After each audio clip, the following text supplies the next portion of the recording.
La Guardia Civil destapa la negligencia que provocó 46 muertes en Adamuz. Su informe ha arrojado luz sobre la tragedia ferroviaria del pasado 18 de enero. Las conclusiones son estremecedoras. La rotura del carril que provocó el descarrilamiento se produjo 22 horas antes del siniestro y el sistema de señalización no emitió ninguna alerta automática. La caída de tensión registrada en el tramo afectado, compatible con una fractura, no activó ninguna de esas alarmas debido a que el sistema no estaba configurado para detectar anomalías de ese tipo por considerarlas, atención, poco fiables. El documento descarta de forma definitiva sabotajes, atentados terroristas, exceso de velocidad o errores de los maquinistas. Lo que emerge es un escenario de fallos técnicos y administrativos, un riel nuevo con defectos, soldaduras mal ejecutadas, ausencia de inspección directa, registros técnicos incompletos y personal sin cualificación requerida para garantizar la seguridad. Todo ello refleja una cadena de negligencias que se extendió durante meses y que no fue corregida a pesar de los indicios de deterioro progresivo de la vía. La vía afectada formaba parte de un tramo antiguo, con un incremento sostenido de tráfico tras la liberalización del sector ferroviario. Problemas como retrasos recurrentes, vibraciones perceptibles y trenes detenidos con pasajeros deambulando ya eran visibles meses antes del accidente. La infraestructura presentaba síntomas que, de haberse atendido con rigor y seguimiento técnico, podrían haber evitado la tragedia. Además, la soldadura defectuosa que provocó ese descarrilamiento fue revisada por un personal sin titulación específica y la supervisión durante la instalación fue insuficiente. No existen registros verificables que respalden las inspecciones anteriores y la documentación clave fue modificada tras el accidente sin garantizar la trazabilidad de los trabajos. En otras palabras, que la vía estaba en riesgo y nada funcionó para impedirlo. Peor aún, que la vía se rompió 22 horas antes del accidente, tiempo durante el cual pasaron decenas de trenes por el mismo tramo sin que ninguna alarma saltara. El fallo del sistema de alerta no fue puntual, sino la consecuencia de un modelo de mantenimiento insuficiente y de protocolos de seguridad que no contemplaban situaciones críticas. Si la desgracia no se produjo antes, no fue porque no se pudiera haber producido, sino simplemente porque no se produjo por azar. En definitiva, el informe de la Guardia Civil revela que la tragedia de Adamuz no fue un accidente aislado, sino el resultado de una gestión deficiente, de protocolos ignorados y de negligencia continuada por parte de Adif. La empresa pública falló en lo esencial: garantizar la seguridad de la infraestructura ferroviaria. Y al fallar Adif, falla también el ministerio responsable, es decir, Óscar Puente, y por extensión el gobierno, es decir, Pedro Sánchez, que mantiene la supervisión política de la red.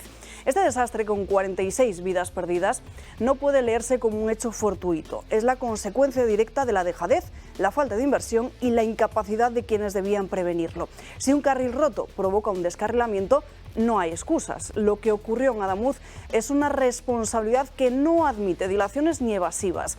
Y mientras Pedro Sánchez se pronuncia sobre guerras lejanas, aquí en España 46 personas murieron porque nadie levantó un dedo para evitarlo. Antes de dar lecciones al mundo, el presidente debería aprender a decir no a la muerte por dejadez, no a la negligencia de los servicios públicos y, sobre todo, no a la impunidad de los que deberían protegernos, porque en Adamuz la guerra no vino de fuera, vino de la desidia de dentro.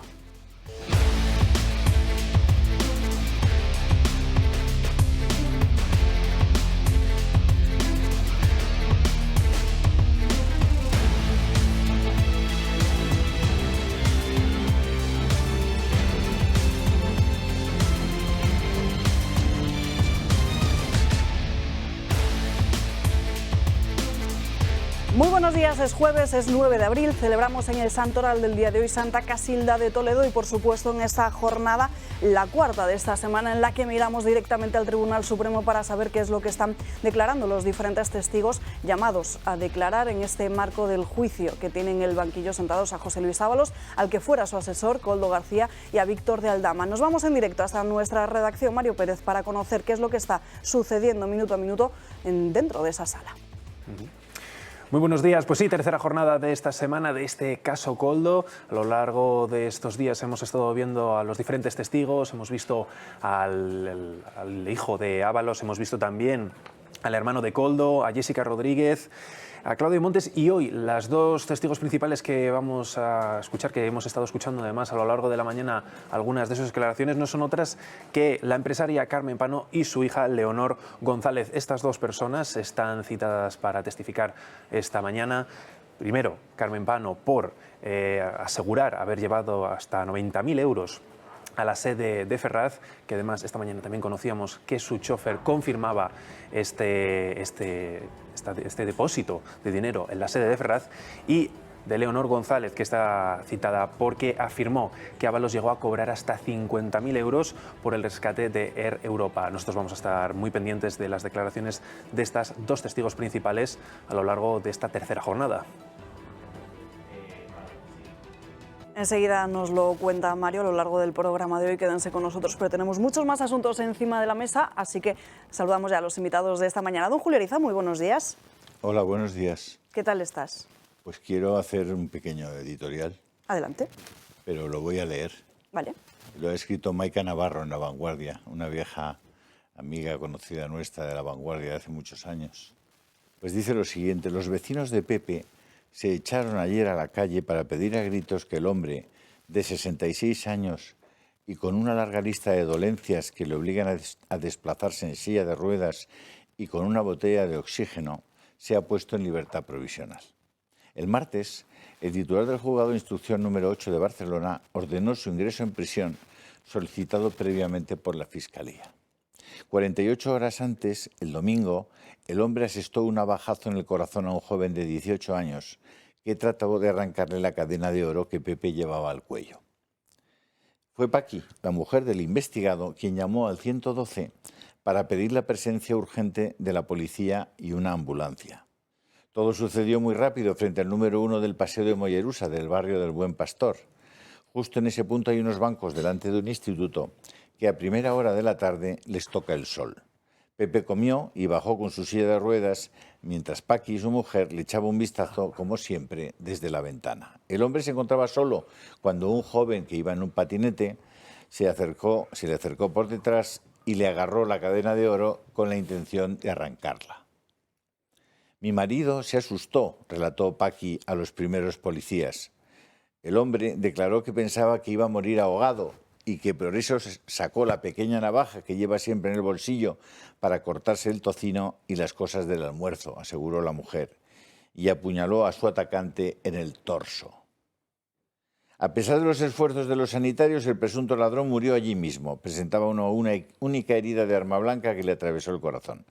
Con varios antecedentes por robos, tenía 18 años, hubiera cumplido los 19 en junio y entró en España siendo menor. Había nacido en Argelia. Nació en Argelia. El grupo de homicidios se hizo cargo de la investigación y detuvo a Pepe. Era más fácil detener a Pepe que a Puigdemont, que durante 2 días permaneció en el área de custodia de la comisaría de las Corts. El martes pasó a disposición judicial y el magistrado decretó su ingreso en prisión provisional comunicada. ¿Riesgo de fuga? Dice el auto. Lo meten en la cárcel por riesgo de fuga. Se preguntaba ayer con amargura Iván, uno de los 2 hijos del matrimonio. Trabajador de la construcción, encofrador durante toda su vida, llegó al barrio de pequeño con su familia desde Granada y le concedieron la baja por larga enfermedad. Paqui relataba ayer del tirón y en 3 sollozos las dolencias de su marido en silla de ruedas, con una enfermedad pulmonar obstructiva crónica que le obliga a estar conectado noche y día al oxígeno, una malformación de Chiari, que es un defecto estructural en la base del cráneo que condiciona su día a día con desmayos, además de cirrosis hepática y una hepatopatía crónica. Pese a semejante historial médico y la ausencia de antecedentes, el fiscal solicitó prisión y el juez la decretó. No solicitaron prisión para Aldama y el juez no la decretó. Consternados, un centenar de vecinos se concentraron para mostrar su solidaridad con Pepe y su familia. La Fiscalía reaccionó asegurando que en la vista que se celebre en los próximos días, va a estar unos días en la cárcel, mientras toman la decisión de que haya una vista. Para ratificar la prisión, ya con el juez instructor se valorará el informe de vulnerabilidad de Pepe que aporte su abogada. Tiene que presentar un informe de vulnerabilidad. Pepe, el de la silla de ruedas y la botella de oxígeno. Si Pepe no es vulnerable, ¿quién coño es vulnerable? O sea, ya no sabemos más. O sea, esto hace 5 años, el hombre está en la cárcel, es verdad que lo tienen en la enfermería, Está pidiendo a gritos a su mujer que le lleven la bombona de oxígeno, porque se atosiga, bueno, se pone muy nervioso. Chicos, ¿creéis que esto es razonable? Bueno, yo no lo voy a juzgar. Ahí tenéis a Pepe, el del Buen Pastor, el de la silla de ruedas, lo tenéis, toda la información la tenéis en La Vanguardia, no hay más información, no te van a contar más. Y en este país vivimos, Alba. Alucinante. Alucinante. Supongo que ese artículo de opinión lo has compartido en tus redes sociales. Pues mira, lo voy a compartir ahora mismo, lo voy a poner ahora mismo en... Tienes toda la razón, la verdad es que estoy de un perezoso. Telegram, Twitter, ¿dónde va primero? En Telegram. Siempre el Telegram para mí es fundamental y además es que la gente me para por la calle por el Telegram. Yo sigo su Telegram. Pues hace usted muy bien, porque hay cosas que solamente va a encontrar allí. Está muy bien. Buena información. Por Twitter también. Sí, en Twitter lo que pasa es que me divierto más. En Twitter contesto y tal, que Dios le ampare, imbécil y todas esas cosas. Y dando caña ya entonces ni te cuento. Me están todo el día insultando en Twitter, ¿pero por qué? Joder. Aquí no te insultamos. No, menos mal. No, eso me da tranquilidad. Vengo y, vamos, Francás a veces está el tío peleón. Francás, buenos días. A ver, Julio ha hablado de una cosa que dice que si es razonable. Yo hablaré de otra que tampoco es razonable, pero no tiene nada que ver, ¿eh? O sea, hoy tú has comentado el tema de Adamuz, con los 46 muertos y las informaciones que han aparecido recientemente, que no contradicen en nada a las que hemos ido sabiendo por expertos, simplemente corroboran, ¿no? Pero es que en simultáneo hay información también sobre el apagón, ¿no? Y sobre el apagón también hay información suficientemente interesante como para ver que los que estaban en el ajo sabían que iba a pasar o que podía pasar, y de hecho hacía pocos días que estuvo a un tris de pasar, y aquella mañana se veía que iba a pasar y que nadie iba a hacer nada para que no pasara, y sabían cómo evitarlo, pero nadie evitó nada. En ambos casos yo creo que estamos hablando de negligencias. En el apagón murió menos gente que se sepa, creo que son más o menos 10, pero 100 y pico poco después por causa indirecta o directa, más bien directa del apagón. Pero en fin, ambos dos casos tienen casuística de muerte por negligencia, probablemente por incapacidad y muchas veces, o de hecho, por falta de inversión. Claro, por falta de inversión, y hoy está José Ramón que ya nos explicará, fundamentalmente porque España está tiesa en cuanto que no ingrese, sino que gasta tanto en gilipolleces que no tiene dinero para gastar en lo fundamental. Pero en cambio, y ahí viene en lo razonable, sí tiene dinero para que el empático, me refiero al personajillo este que corre por la Moncloa, tenga los bemoles de ayer por la tarde, paralizar Madrid, paralizar un museo y llevarse exactamente pues 6 coches, 20 escoltas, una furgoneta, y ahí no se cuenta los que le grabaron, porque supongo que no se graba, no se autograba, porque es muy cansado tener la mano aquí arriba con un móvil, ¿no? O llevar un trípode. O sea, que eso habría que buscar el equipo que hace, el equipo que edita, etcétera. Todo eso tiene un coste para que un señor se mire su ombligo, que no me parece que debe ser una maravilla, pero en fin, el que se lo cortó de pequeño el umbilical lo sabrá, pero para que se mire el ombligo nos cuesta un huevo de dinero, no un ombligo de dinero, y sin embargo no tenemos dinero para lo fundamental con causa de muerte. Yo realmente, si fuera ese personaje, me daría vergüenza de mí mismo. ¿Tú te crees que se graba el sol en la Moncloa? No. Ah. No. Pero ¿Con un trípode? como solo hablo del de ayer, hablo del de ayer. Seguramente tenga más de un trípode. Claro, porque la prensa solo habla del entorno exterior, pero no habla del equipo que tiene que trasladarse con él. Y varios cámaras. Y varios, claro, que tiene un coste también. En fin, la gran preocupación de ese señor es salir en TikTok. En fin, nos acompaña también en esta mesa José Ramón Ferrandis. Muy buenos días, ¿qué tal estás? Muy buenos días, pues como siempre, encantado de estar con vosotros, recuperando tu presencia. Yo había estado algunas veces sin ti, perfectamente bien atendido por Natalia, claro. Y nada, pues dispuesto a hablar de todas estas cosas que acontecen en nuestro país de una manera cada vez más frecuente y que componen una imagen de deterioro institucional difícilmente reversible. Desde luego que sí. Por cierto, a Natalia, que está de vacaciones, le enviamos un beso muy fuerte desde aquí. parte de todo el equipo del Toro Televisión. Perdona. De mi parte no. De la tuya también. Son muy largas esas vacaciones. Contenta por el resultado de fútbol de ayer. Seguramente sí, seguramente sí. Ay, Nos acompaña Barça. también José Ramón Riera. ¿Qué tal? ¿Cómo estás? Muy buenas tardes. Muy buenos días, tardes. Lo Buenos que sea, días, tardes ya. Ya estamos en tiempo de casi tardes. Y me ha dejado impresionado lo que ha contado Julio. Es que creo que es absolutamente alucinante que alguien en silla de ruedas que necesite además oxígeno, es decir, que le asaltan en la calle, es decir, que se defiende del atacante, es decir, tenga el valor el juez y el fiscal de mandarlo a la cárcel por ¿Tú riesgo. te imaginas por la angustia de un sí, sí, tío? claro. Y además que cuesta respirar. Que le cuesta respirar, intentando el hombre, que le atacan por detrás, intentando proteger la cadena de oro, que debe ser lo único que puede tener de valor, y además con la angustia de que no sabes qué te va a hacer el que Y te da haces esto. así. Coge la navajilla, le hace así. Claro, supongo que el fiscal pensará que es un especialista en ataque con navaja armada y le ha metido en el... Por favor, Pues hombre, Vamos a hablar- por favor, hombre. Vamos a hablar de todo ello a lo largo de esta mañana, en una jornada en la que además José Ramón Riera ha preparado unos datos interesantísimos sobre la recaudación del IRPF, además en un momento perfecto, porque ha empezado la campaña de la renta del ejercicio 2025, así que dedicaremos buena parte del programa de hoy a ello. Antes nos vamos con este informe de la Guardia Civil sobre Adamuz, que la Junta de Andalucía ya ha anunciado que va a estudiar. Le vamos a acompañar aquí y en los tribunales. Efectivamente, nosotros, el Gobierno andaluz ya se ha personado como acusación particular.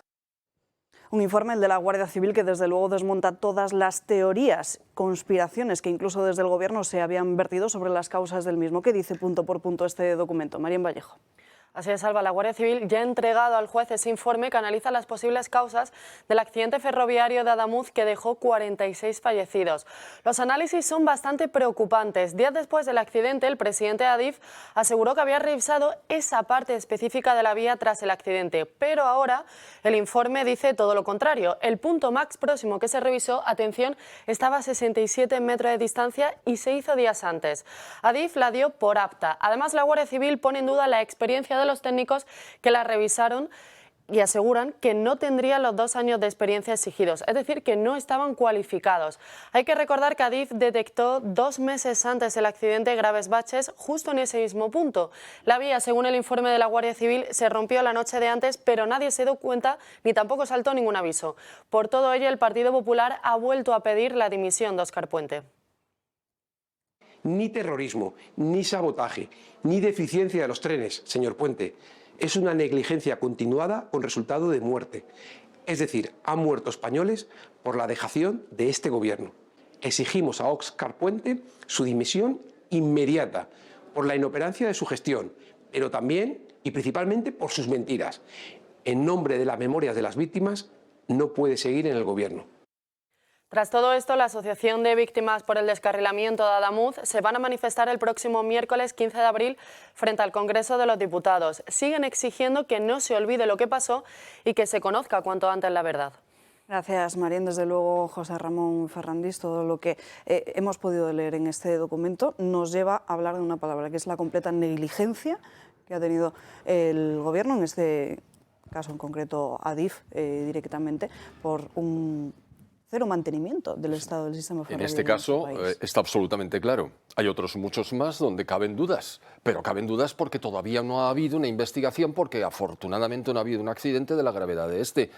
Pero que la negligencia existe, está clara. Que hay fondos que se desvían. Ya veremos la enorme cantidad de fondos que el Estado está recaudando del conjunto de los ciudadanos y de las empresas, que se esfuman. Aquí no se esfuma nada, tendrá que ir a algún sitio.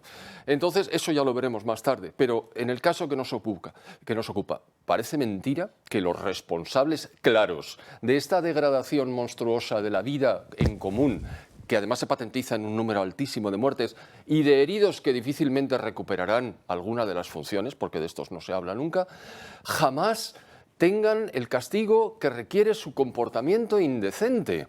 Es decir, aquí lo de la lenidad, lo del tratamiento especialmente favorable para aquellos que delinquen, cosa que habrá que demostrar con posterioridad y ya se hará dentro de algunos años, es pasmosa. Y mientras tanto estamos contando los muertos, los heridos, el deterioro, la imagen y la desaparición de los recursos.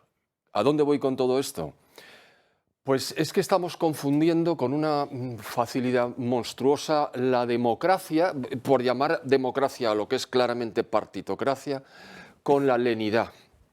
Es decir, no mire usted, persiga el delito, pero persígalo con carácter inmediato. No se ensañe en las personas que se defienden, no. Hablando precisamente de este señor que se intentó defender, lo hizo y al final va a tener consecuencias negativas para él, que es lo que se pretende. La defensa propia, cuidadín, no se le ocurra. No, simplemente lo que estaba diciendo. Al que incumple con sus obligaciones de manera grave, inmediatamente se le rebaja de la posición que ocupa y además se le acusa, pero por parte de la propia administración, por mucho que sea un político. Es decir, hay que cambiar el orden de los factores. Cuando se comete un error, inmediatamente, un error o lo que sea, inmediatamente se va contra esa persona. De lo contrario, la descomposición en la que estamos va a crecer hasta un punto en el que va a ser imposible siquiera defenderse de las agresiones palmarias. Esto es un desastre auspiciado por un gobierno criminal. Francas. Yo voy a coger por otro lado porque creo que el análisis que hacéis vosotros es suficientemente profundo. Pero a mí lo que me ha dado asco esta mañana es, siguiendo las televisiones, ver cómo se vuelve a dividir el país en todos los periodistas de izquierdas intentando tapar eso y decir que lo importante es la falta de respuesta del gobierno andaluz, que no fue capaz de mandar en el 110, no sé qué, la atención y tal. O sea, es una cosa alucinante. Es decir, si los míos matan, escupen, violan, pues se tapa. Y si los otros pues dicen un taco, la liamos parda, ¿no? Entonces, yo no entiendo esas cabezas. O sea, yo entiendo que Puente se escaquee como una rata, porque no tiene lo que hay que tener para enfrentarse a la situación y dimitir. Por cierto, con dimitir no me compensa a mí. No, yo no pido la dimisión de Puente. Yo pido que acabe en un juicio. Claro. Él y todos los suyos. Que pero no solo eso, sino también que se pongan las medidas suficientes para que estas cosas no vuelvan a ocurrir. Al igual que con lo del apagón y como con tantas otras cosas. Sí, pero Álvaro, eso ya no se lo pide a Puente. Tú no tienes las ideas claras, José. Ya lo sé. Perdóname. ¿Sabes por qué? No. Porque lo importante es que no gobierne la extrema derecha. No, claro, claro. A ver si lo entiendes.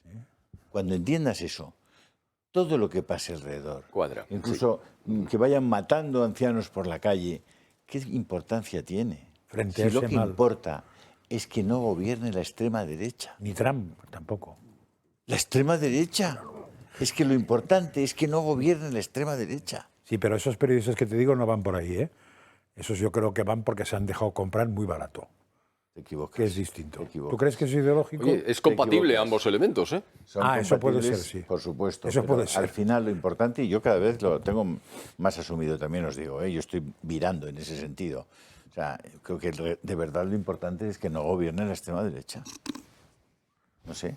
Y ya me tendréis que convencer, porque yo lo he visto en todos los medios, lo he leído en todos los periódicos, lo he visto en todas las teles. No todos pueden estar equivocados. Lo importante es que no gobierne la extrema derecha. Pues luego hablar de lo que queráis, pero tenedlo en cuenta. ¿Vale? Nos falta el cartel de ironía para Julio. Cuidado que la liarás. Herrera. Sí, claro. Lo más importante, los han pillado con el carrito del helado. Sí, por fin hay una prueba palpable de que esto se sabía 22 horas antes, sí, y que por desidia, por falta de competencia, por falta de trabajo, por falta de capacidad, por falta de todo, sí, se acaba de demostrar empíricamente la Guardia Civil de que existen negligencia y por lo tanto eso hay que llevarlo delante de los jueces para que vayan a la cárcel el presidente de Adif, el ministro correspondiente del gremio, en este caso Óscar Puente, y por negligencia indirecta hay que juzgar al presidente del gobierno, que es el responsable directo de haberle quitado 4.000 millones de euros del presupuesto del Ministerio de Transportes y Movilidad, para dárselo a otros ministerios, porque como no se necesitaba, las consecuencias las tenemos aquí. no nos olvidemos que le quitaron 4.000 millones de euros, con la aquiescencia de Óscar Puente, pero que le quitaron 4.000 millones del presupuesto aprobado en diciembre del 22, es decir, en el 2025 le han desaparecido 4.000 millones al ministro. Eso lo hemos dicho en este programa, eso lo he demostrado en varios artículos, eso es verdad absoluta y por la intervención general de la Administración del Estado. Hoy la Guardia Civil ha demostrado que la negligencia viene precisamente porque no se estaban tomando las medidas, los controles necesarios para evitar que eso pasase 22 horas si tuvieses activado el sistema de alarma. Ay, que es que cuesta dinero. Entonces, ¿a mí qué? A mí que cueste dinero. Es decir, el dinero, hay gasto que es absolutamente necesario para evitar que se produzcan estos daños. Aquí hay una clara voluntad de utilizar el dinero público de forma alternativa, totalmente diferente a los objetivos que estaban aprobados por el Congreso, los diputados, por el Senado de este país, es decir, por las Cortes Generales de España en diciembre del 2022. Pero es que esto es Adamuz, pero es que por otro lado tenemos el apagón de marzo del año pasado, el año 2025, y en estas últimas horas lo que hemos podido leer, porque no están publicados los audios como tal, sino las transcripciones de los mismos, son precisamente como ya se sabía que iba a haber un apagón. De hecho, la frase textual es: creo que vamos a ver un cero gordo. Pero lo importante que era que no gobierne la extrema derecha. No olvidemos la Dana, que tiene muchos muertos, pero que era importante por no meter un duro en lo que había que hacer con el pollo. En la Dana, que no gobierne la extrema derecha.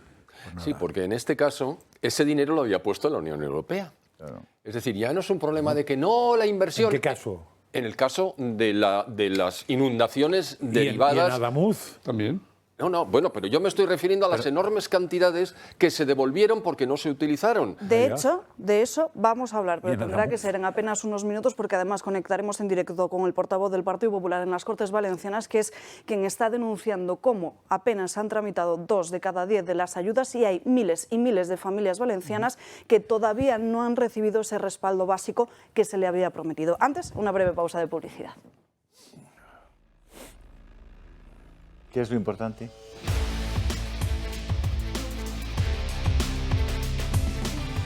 Produce y almacena la energía que consumes, asegurando el suministro en tu hogar y garantizando un ahorro en tu factura de la luz. ¿Cómo?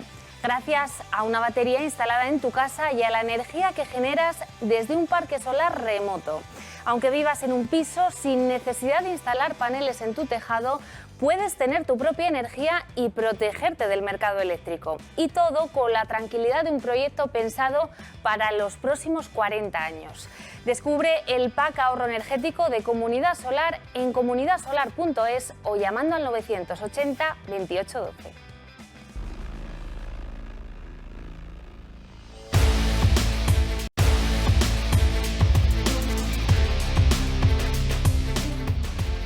Doce y media del mediodía, las 11:30 en Canarias. Hablemos ahora de nuestros bolsillos, porque ha comenzado la campaña de la declaración de la renta. Se asusta Josep María Francas, asustados están todos los españoles y muy contento Hacienda. ¿Por qué? Porque este año el Gobierno prevé, atención, recaudar hasta un 60% más.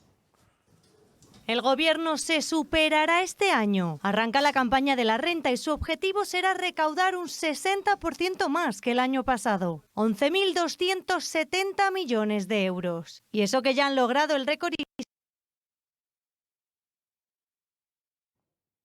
Bueno, parece que hemos tenido un pequeño problema técnico. Vamos a tratar de solucionarlo en los próximos minutos, porque desde luego es que esta información era muy interesante. Dice Francas que hasta el propio sistema se ha asustado de los números. No me extraña, no me extraña. No pasa nada, porque ¿qué es lo importante? Que no gobierne la extrema derecha. Ya nos lo sabemos. Ya, pero bueno, es que luego os olvidáis. Sí, pues pero no, y sois capaces de criticar cosillas pero precisamente pequeñas del gobierno, un letrerillo aquí pequeñas no iría malversaciones mal, de 1.000 millones y Julio, tonterías. Precisamente porque la extrema derecha no gobierna, van a recaudar 11.000 millones de euros extras durante esta declaración de la renta. A ver si el españolito se entera de que gracias a que no gobierna la extrema derecha, 11.600 millones de euros que van a ingresar más en las arcas públicas. Que ¿Quién pagará? Repartir entre los pobres. ¿Quién pagará? Y en los barrios más miserables y a los autónomos y a los eso se lo van a repartir, porque es que vosotros pensáis, sois un poquito Vale, O sea, bueno, es es verdad, que, claro. ¿en qué van a se gastar los refiere al 11.000 cobro millones? Julio. En vivienda, llevan haciendo miles y miles de pisos desde que están. Por eso De hecho, tenemos- ya sobra vivienda. Vamos con las cifras y ahora lo hablamos. Desde- El gobierno se superará este año. Arranca la campaña de la renta y su objetivo será recaudar un 60% más que el año pasado, 11.270 millones de euros. Y eso que ya han logrado el récord histórico en recaudación de impuestos. Superarán sus propios límites este 2026. ¿Qué supondrá esto en los bolsillos de los ciudadanos? Pues que pagarán Hacienda entre 250 y 2.150 euros más al año. Si nos centramos en los salarios, el Estado se queda con más de la mitad del sueldo de un trabajador medio. Es decir, por cada 100 euros que paga su empresa por él, este solo ve 64,4 euros. ¿Hasta dónde puede llegar el gobierno? Se preguntan muchos de los españoles. Pues bien, parece que no hay límite. Si echamos la vista atrás desde que llegó Pedro Sánchez al poder, los impuestos se han subido 141 veces. Esta recaudación desbocada hace que una familia en España pague 1.657 euros más que hace 6 años. Y cada uno de estos integrantes pagará a lo largo de su vida 460.000 euros en impuestos y cotizaciones sociales. Los socialistas no han explicado por qué rechazan deflactar el IRPF, como pedía el Partido Popular. La medida buscaba que, aunque suban los sueldos y las pensiones por la inflación, la gente no tenga que pagar más impuestos por ello. Al no hacerlo, cualquier trabajador que haya tenido un aumento de salario acaba pagando más impuestos. Y esto perjudica sobre todo a quienes menos ganan. Si se hubiera deflactado el IRPF, cada persona habría pagado 682 euros menos. Pero la negativa del gobierno solo ha producido un aumento de la carga fiscal, especialmente en las rentas más bajas. Hablemos precisamente de IRPF, Riera. Sí, vamos a ver, lo que he preparado hoy es algo que creo que es muy interesante que conozca absolutamente todos esos que no están permitiendo que gobierne la extrema derecha. Entonces, lo primero que quiero es mostrarles, es el dato de la recaudación, de cómo se ha incrementado la recaudación del IRPF desde que está Pedro Sánchez. En el 2018 se recaudaban por IRPF 82.000 millones de euros. Este año pasado se han recaudado 142.000, casi 500 millones de euros, un 72% más. Si esto lo medimos en habitantes, por el número de habitantes, hemos pasado de cada habitante pagaba 1.776 euros a pasar a pagar 2.903 euros, un 63% más. Bien, esto, hombre, si la riqueza personal, sí, es decir, si la riqueza generada por el país hubiese crecido un 200%, pues parecería razonable que se hubiese pagado un 63% Oye, esos son más. 230 euros al mes por barba, ¿eh? Sí, sí, claro. Más. Sí, claro. Son datos oficiales de la agencia tributaria. Pero fíjate lo que ha pasado con el PIB per cápita nominal, es decir, con la inflación, que ha pasado de 25.950 a 34.000. Solo ha crecido un 32,5%, con la inflación incluida. Entonces, lo que he querido hacer es que viesen los espectadores cuál es la inflación. Pues la inflación ha sido un 22,4% en este periodo, dicho por el INE. Si pusiéramos ahí los alimentos, veríamos que sería un 41%. Claro. Es decir, todavía sería más duro. Claro. Pero ahora, ¿qué vemos? ¿Qué quiero que vean los espectadores?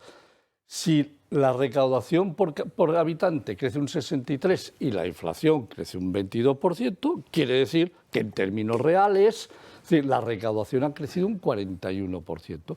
Si el PIB per cápita ha crecido un 32% y la inflación un 22%, resulta que el incremento real de ingresos, o sea, de riqueza a nivel nacional por habitante ha crecido solo un 10%.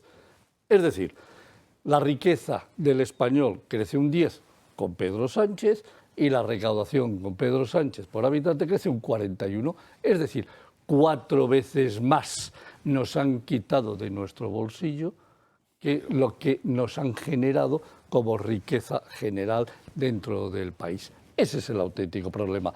Julio hablaba hace un par de programas de por qué hay tantas dificultades en llegar a final de mes. Esta es una de las explicaciones, porque nuestra riqueza personal ha crecido un 10 y lo que nos quitan realmente es 4 veces más. Pero ser riguroso, José Ramón, sí. ¿Qué es lo importante? Precisamente que suceda esto. ¿Qué es lo importante de para verdad? que no gobierne la derecha, Que no porque si gobierne la gobernase extrema la derecha. derecha, en estos momentos esto se hubiese paliado de forma brutal, sin duda. A lo mejor tendríamos una diferencia de 1 a 1,5 o de 1 a 1,6 o de 1 a 1,7, pero no de 1 a 4, que eso es lo que está pasando en este país. Y acabamos de escuchar que además, sobre esta cifra de 142.000 millones con respecto al 2025, es decir, nos van a quitar otros 11.000 millones de euros. Es decir, y esa es la que es la auténtica locura. Impresionante. Sí, es absolutamente inaceptable, intolerable. Que además todo esto suceda, ¿por qué, Julio? Para que no gobierne la extrema derecha. Gracias, Y Julio. puede ser De que nada. si eso lo aplica... Tenemos que hacer un corte de esta intervención de José Ramón y ponerla en eso, en TikTok, Siempre lo hacemos. en Facebook. Vale, es que los datos que tú das no los da nadie, José Ramón. No, Los esto tienes no se ve en televisión española, Claro. esto no se ve en Telecinco, no se ve en La Sexta, no se ve en Antena 3, no se ve No, en en La televisión 4. española están negociando Sí. los derechos de los ¿Y sabéis gay por qué games. ¿Y sabéis por qué no se Javierito. ven? Porque son incontestables, porque son suyos. Sí, es que esto es Agencia Tributaria e Instituto Nacional de Estadística. Es decir, es datos de Soledad Fernández, directora general de la Agencia Tributaria, y de Elena Manzanera, presidente del INE. Yo solo presento números Pero, José Ramón, oficiales. si en vez de hacerlo general, que lo has hecho todo general, solo pusieras autónomos, probablemente sería mucho más No, sangrante. y si Porque pusiera- esos señores, muchos han pasado de pagar, no sé si eran 200 y pico euros al mes, a miles. Si pusiera, además de autónomos, a pensionistas, ¿sabes lo que saldría aquí? Aparte, uno de autónomos, uno de pensionistas, ¿Listas? Bueno, pues porque igual sería muy No, significativo. no te preocupes, te tomo el reto. La semana que viene tendremos uno de pensionistas.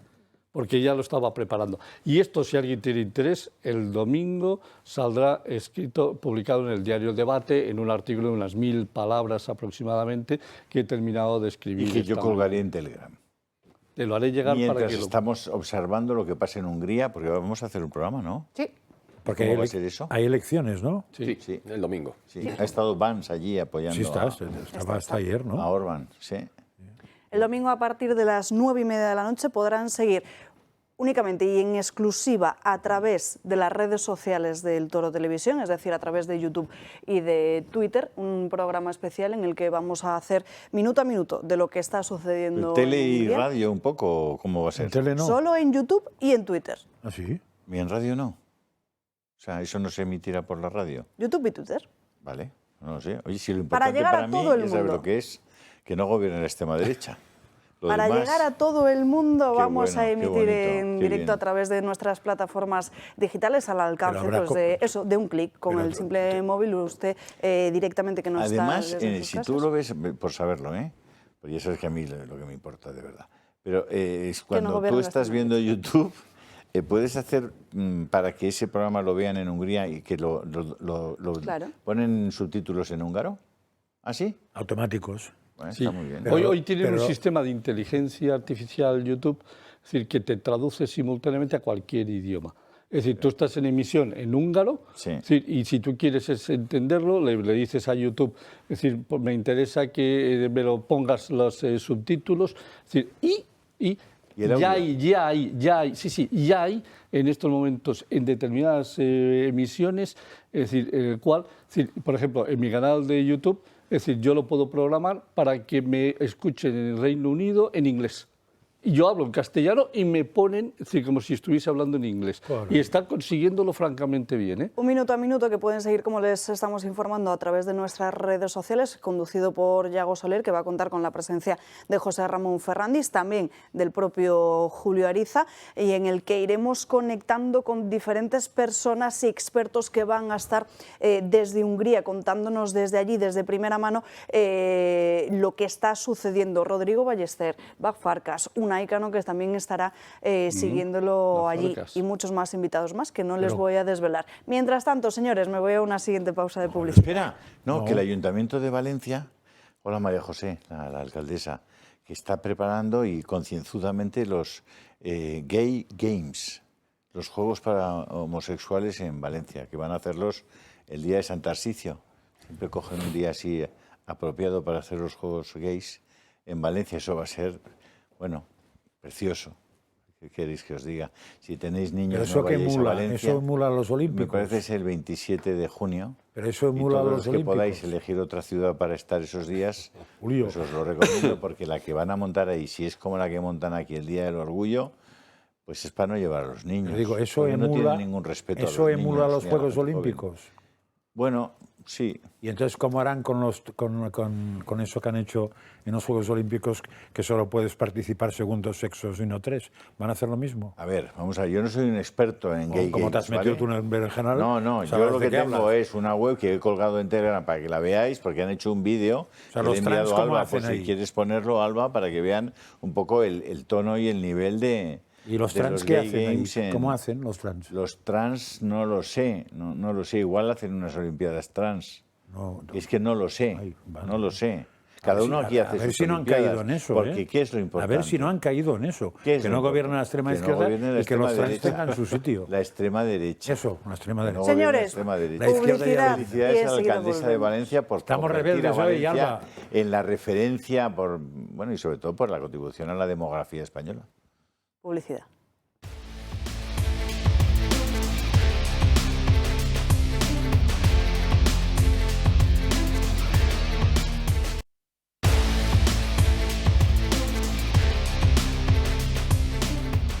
Ya estamos de vuelta en Dando Caña, 1:45, mientras en esta breve pausa de publicidad aquí en esta mesa se ha aprovechado para hablar mucho de fútbol. Ya saben que lo importante es que no gobierne la extrema derecha, como bien se ha encargado de repetir cada minuto Julio Eriza a lo largo de este Eso sigue programa. haciéndolo. Me gustaría cierto. recordarles ahora que también lo importante, y ahora sí, en serio, es leer. De hecho, ya saben que dentro de las actividades que el Club de Amigos prepara siempre con especial cariño, está esa cita fijada en la agenda, Locos por el Quijote. Precisamente en nuestra mesa nos acompaña hoy José María Benítez García, que es divulgador cultural. Muy buenas tardes, ¿qué tal? Buenas tardes, ¿qué tal? Pues nada, aquí el más loco de la casa, pues servidor. ¿Por qué leer el Quijote? Pues bueno, para empezar, Cervantes revoluciona la novela, es decir, se inventa un género nuevo que es la novela tal y como la conocemos ahora. Entonces tenemos la suerte de que esté hecho ese invento en español y por un español. Entonces yo creo que es una obligación, iba a decir patriótica, no sé, bueno, de sentido común, es la aventura literaria más grande escrita hasta la fecha. Entonces tenemos un poco la obligación, no, digamos el pundonor de conocerle. Luego también hay muchas personas que vienen y me dicen, bueno, yo es que lo empecé en el colegio y es que era muy pesado porque el profesor no sé qué, no sé cuántos. Digo, bueno, pues tuviste un mal profesor, tú vente conmigo y ya verás cómo lo encarrilamos. Y bueno, dentro de la modestia, pues vamos para adelante, la gente le va gustando, todavía no hemos empezado aquí en el Toro, pero Empezamos ya el 15 de empezamos abril. ya el día 15, por eso digo, animar a la gente porque está probado, está contrastado el método y es una forma, bueno, pues de adentrarse en el universo cervantino que es, bueno, es una maravilla, la verdad. Pero vamos, no digo más porque si no me hablo demasiado. Sí, va a decir mucho más, por supuesto, porque además es importante señalarlo que también van a ser unas sesiones donde es importante divertirse. Bueno, claro, es fundamental, ¿no? La manera en que, digamos, yo lo oriento es hacer lecturas pequeñas, no es obligatorio, se puede leer, bueno, lo que cada uno pueda, pero vamos, son pocas, son unas 40 páginas o así a la semana. Después se viene y las comentamos, no es obligatorio interactuar, pues alguien tiene pánico a la interacción, pues entonces no pasa nada, no es obligatorio, pero alguien habrá que hable y si no, hablo yo. Y entonces, bueno, pues lo vamos viendo y vamos a empezar en estas primeras 6 sesiones, digo primeras porque espero que haya más, vamos a ver sobre todo las características que hacen del Quijote la novela moderna, ¿no? Es decir, cómo Cervantes revienta, digamos, las estructuras de la tradición literaria. No nos vamos a poner demasiado científicos, pero sí lo vamos a ver y nos vamos a dar cuenta de el juego, digamos, maravilloso de espejos, reflejos, luces y sombras tan barroco que, bueno, pues que se ve en la novela. O sea, que invito a todos a venir, la verdad. Las aventuras de un loco, pero también con una cierta mirada profunda. Claro, claro, es que precisamente es un loco, digamos, es un loco idealista de una época que se termina, que es la Edad Media y el primer Renacimiento, y se choca con la realidad, entre comillas, que podía ser el Lazarillo, podía ser Sancho, podía ser su entorno de ventas y gente común, es decir, es un personaje idealizado en un entorno cotidiano. Cotidiano, digamos, bajo, ¿no? Entonces, es un loco que nos invita, bueno, pues a miles de sugerencias, ¿no? de pensamientos y de reflexiones, que es lo que vamos viendo en las sesiones que tenemos. ¿Idealismo frente a pragmatismo? ¿Quijote y Sancho? Bueno, sí, en cierto modo. Bueno, el pragmatismo de la vida común. ¿Sentido común? El sentido común de Sancho. No, es que no quiero hacer spoiler, pero bueno. No, quiero decir sentido. Es que me parece tan fascinante. Es que es fascinante. Y que un solo individuo fuera capaz de escribir eso, es algo, cuando lo vas leyendo, que bueno, te asombra.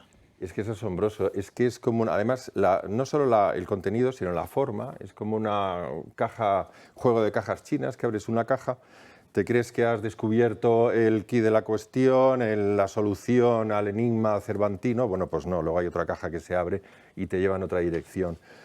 Entonces, pero bueno... muy fuera de corriente hoy, ¿no? Porque esa defensa de la libertad, la defensa de la justicia, la defensa de los valores humanos más básicos, de las virtudes humanas más básicas. La libertad individual. Impresionante. Es que es impresionante. Cervantes es una persona que, bueno, como se dice, vio mucho y leyó mucho, ¿no? Y además sufrió mucho. Entonces, en una cabeza tan genial como la suya, pues eso da pie, digamos, a un montón de reflexiones, ¿no? Está lleno de, bueno, un ejemplo, porque la pastora Marcela, pues una pastorcilla de novela pastoril, que de repente le dice a los pastores: adiós muy buenas, yo me voy a los montes yo sola porque quiero que me dejéis tranquila con vuestros acosos, digamos, amorosos, ¿no? Yo quiero que me dejéis en paz. Bueno, pues es una cosa realmente asombrosa, es un personaje literario que decide escaparse, ¿no? Eso es plenamente actual, eso digamos que es novela posmoderna, es salir de la novela, se sale un personaje y dice adiós muy buenas, ¿no? Entonces, y todo esto está hecho en el 1500, que lo escribió en 1580, bueno, a finales del 16. Entonces, claro, te das cuenta del genio de esta persona. Dices, bueno, es que es impresionante. Y cuanto más te metes, más cosas ves. Y es que es un viaje infinito. Yo animo, vamos, completamente a que se apunten en el curso, porque es una diversión. O sea, es un entretenimiento maravilloso. Sí, pero con un componente formativo y espiritual incluso, porque es que el Quijote tiene mucho de espiritual, ¿no? Sí, bueno, tiene mucho de espiritual en cuanto que, digamos, Don Quijote es un ser de otro mundo, es un ser ideal, porque Don Quijote no existe. O sea, quien realmente la carne, la encarnación de Don Quijote es Alonso Quijano. Don Quijote es una invención de Alonso Quijano. Entonces él se inviste como caballero andante y entonces él vive en otra realidad. Entonces, bueno, él, claro, se está topando continuamente pues, con lo que le rodea y, claro, pues nos lleva a reflexionar, bueno, hasta dónde puede uno vivir en el mundo ideal o bueno, tiene que fijarse, ¿no?, en las cosas cotidianas. En este sentido, casi la figura más interesante es Sancho. ¿Por qué? Porque Sancho comienza, es un villano y termina absorbiendo ese idealismo de Don Quijote. Don Quijote, voy a hacer spoiler, muere, perdón, pero muere al final. Pero ¿quién queda? Queda Sancho, investido de ese idealismo. Es decir, nos da una oportunidad a los humildes mortales que vivimos en la vida cotidiana a aspirar a ser, digamos, ideales alguna vez, ¿no? En fin, tiene muchísimas lecturas. Y nada, pues es un rato estupendísimo. Yo invito otra vez, de verdad, que lo pasamos muy bien, porque todo esto no es así tan profundo, sino que es divertido. Ahí nos reímos mucho. Se libera mucha oxitocina. ¿Cervantes, Shakespeare o Dante? Bueno, es que claro, la importancia de Cervantes es máxima, porque inventa un género nuevo. Se anticipa. Claro, es que bueno, no es que se anticipe, es que lo crea él. O sea, es que luego, después, los que han venido han seguido. Entonces, él lo inventa. Y luego, y el ascensor social, digamos, de Sancho, pues solo está en el Quijote. Aquí lo vamos a dejar porque si no vamos a dinamitar todas las sesiones y lo que tienen que hacer nuestros espectadores es llamar a ese teléfono que están viendo en sus pantallas o escribir un correo electrónico, si así lo prefieren, para acudir todos los miércoles a las 7:30 desde el próximo 15 de abril hasta el 20 de mayo, este fantástico viaje que mencionaba don sobre todo José. imaginar a Don Quijote con los molinos que encontraría hoy en Castilla-La Mancha. Los molinillos. Sí, molinos de viento. Molinos de viento. Pero placas más bien. Muchas gracias, de verdad que es un placer y ojalá que vayan muchos espectadores porque lo van a pasar pipa. Pipísima. Como dicen los niños. Que se traigan pipas. Un placer y muchísimas gracias. Bueno, encantado. 916162464, si lo prefieren un correo electrónico a clubdeamigos@clubdeamigos.org. Les repito, 916162464. Nos vamos ahora en directo hasta nuestra redacción, hasta la redacción del Toro Televisión, para conocer qué es lo que está sucediendo en el Supremo, porque sí que hemos visto que el chofer de la empresaria, atención, Carmen Pano, ha testificado que había visto como la propia Pano había acudido a Ferraz con bolsas, atención, bolsas de dinero, y sabe que son bolsas porque precisamente Mario Pérez eran transparentes. Pues así es, el propio chofer de Carmen Pano, Álvaro Gallego, confirmaba que se podía ver que había dinero en esas bolsas porque eran literalmente blanco transparente y dentro había una bolsa marrón abierta por la que se veía asomar ese dinero que, según comentaba en su momento, comentó Carmen Pano, se trataba de 90.000 euros que habría llevado a la sede de Ferraz. Pero no ha sido la única declaración, es más, también ha participado quien fuera el ex jefe de Claudia Montes, que ya conocíamos en la sesión de ayer bastante acerca de su situación, pero que este testigo ha confirmado más acerca de la situación que se estaba viviendo con esta empleada que supuestamente habría sido enchufada por el actualmente exministro José Luis Ábalos. Tal y como ha comentado, por lo visto Claudia Montes no estaba conforme con el despacho que se le había dado, no estaba conforme donde estaba trabajando, por lo cual se pasó durante 8 días sin acudir a su oficina, a su lugar de trabajo. Por lo cual, su jefe Enrique Martínez se puso en contacto con ella, a lo cual Montes le confirmaba o le informó de que el propio Koldo le decía que no era necesario que fuera a trabajar, que no había necesidad de que fuera a la propia oficina. Además, también ha confirmado que Koldo, o ha informado de que Koldo le habría llamado amenazándole de que no debía de tratar así a la señorita Claudia Montes. Esto es un poco una actualización de lo que ya sabíamos ayer acerca de Claudia Montes. Luego también han participado las dos testigos principales de la sesión de hoy, Leonor González y Carmen Pano.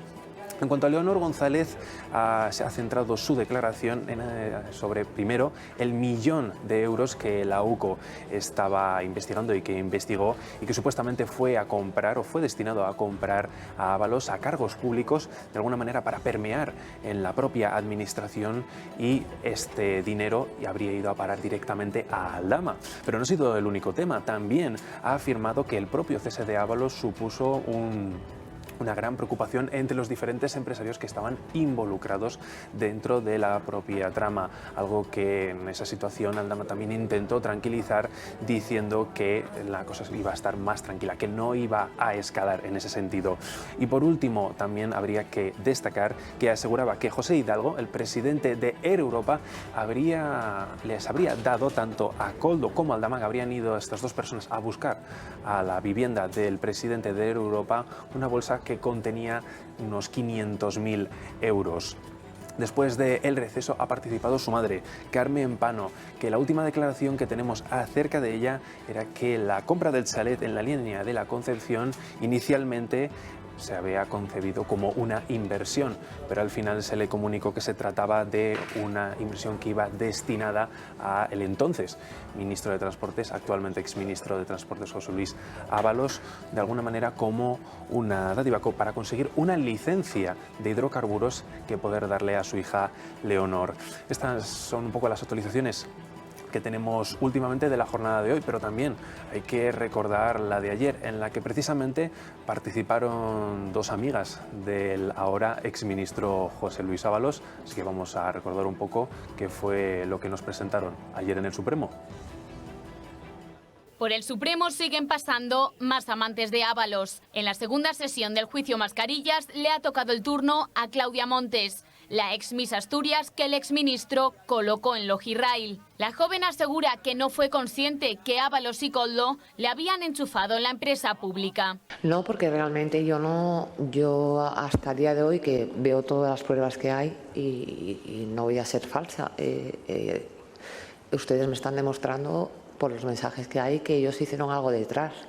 Dice que Ábalos era consciente de que como madre soltera y sin trabajo necesitaba trabajar. Por ello el exministro le pasó los enlaces del puesto de trabajo. Él sabía que yo como madre soltera estaba sin trabajo y necesitaba pues trabajar. Entonces, como cualquier amigo, le cuentas tu situación, ¿no?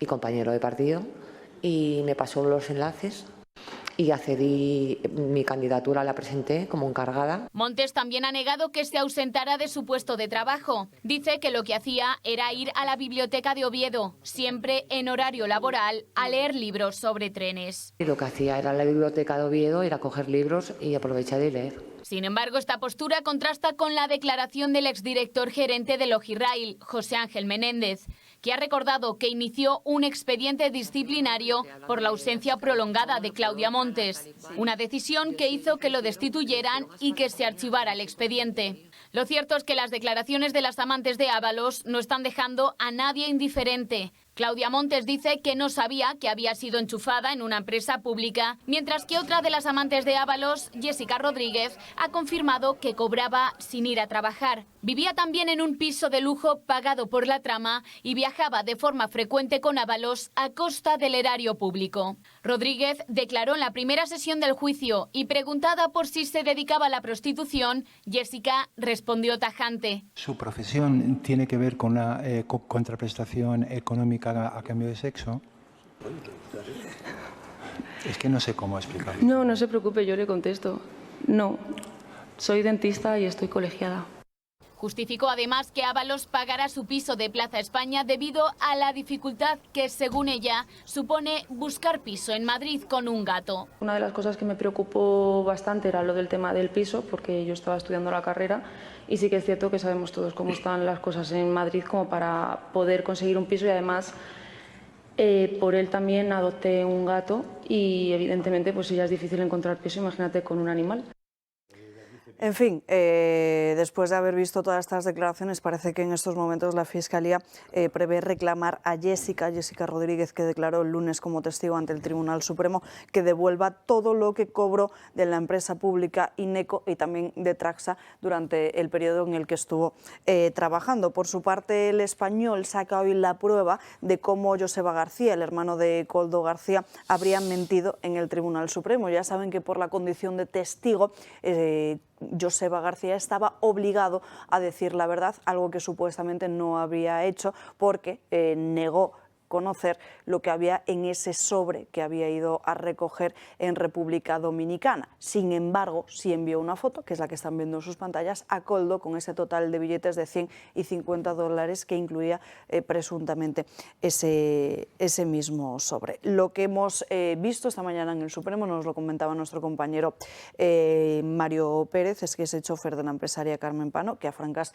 le sorprendía por ser una bolsa transparente, es precisamente eso, que era una bolsa transparente blanca donde se veía que había tacos de dinero, pero que no sabe contabilizar cuánto había exactamente. Pues hay que estar zumbado, para llevar una bolsa de dinero B a un sitio y que se vea desde fuera que llevas dinero, vamos, o sea... O actuar con mucha impunidad. Pierde mucha credibilidad, la Una de las dos. Y por acá, porque además la filosofía... No, el hecho es que el coche aparca, al menos una vez, ella sale con la bolsa, tiene que cruzar una calle y subir, o sea, que anda por la calle con la bolsa transparente y sube arriba con la bolsa transparente para que todo el mundo vea lo que lleva.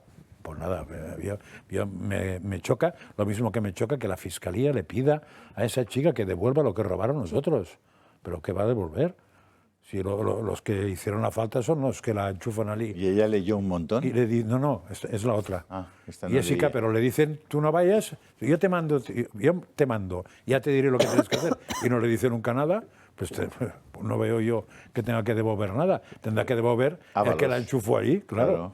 Pero Coldo. la pobre chica, en todas las cosas, porque esa chica será incapaz de devolver eso. Claro. Con lo cual, que no va a devolver los No aquí existe, presentes. claro. Porque con declarar que no tiene un euro, ¿cómo va a tener todo el dinero de 2 años trabajados? Es imposible en España ahora mismo con los sueldos. Hombre, que hay. trabajados, no.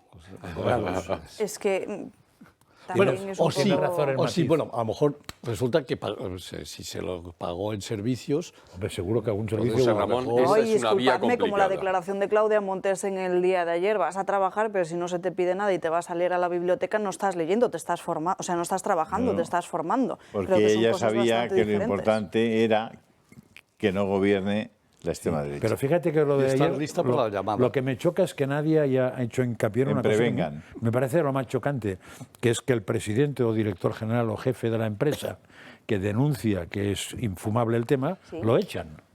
Sí. Y esto parece que es anecdótico. O sea, el que se enfrenta al problema es echado. Claro. Y el siguiente que viene justifica que no... El siguiente ha aprendido lo que le puede pasar si dice, y entonces se calla. No, Ya se está, calla no. Ya está impuesto el sistema. Justifica que la otra no trabaje porque le han puesto una mesa debajo de todo, de cara a no sé qué y no sé cuánto. Pero además- Se entiende que no vaya. Pues chico, o sea... Pero además, Francas, y estaba Esperanza Aguirre aquí ayer, Estaba, sí. que comentó precisamente cómo en las empresas públicas esto era muy complicado que sucediera, no solo por la cabeza, sino por toda la cadena de mando que hay hasta llegar a esta mujer. Es decir, que no solo estaríamos hablando del director, sino de una serie de gente que también era consciente de la situación o sabía que eso estaba pasando y no era lo normal o no debía ser lo normal. Claro, porque en todas partes, en empresas públicas, privadas y medio pensionistas, todas las excepciones se comentan corriendo en el lavabo.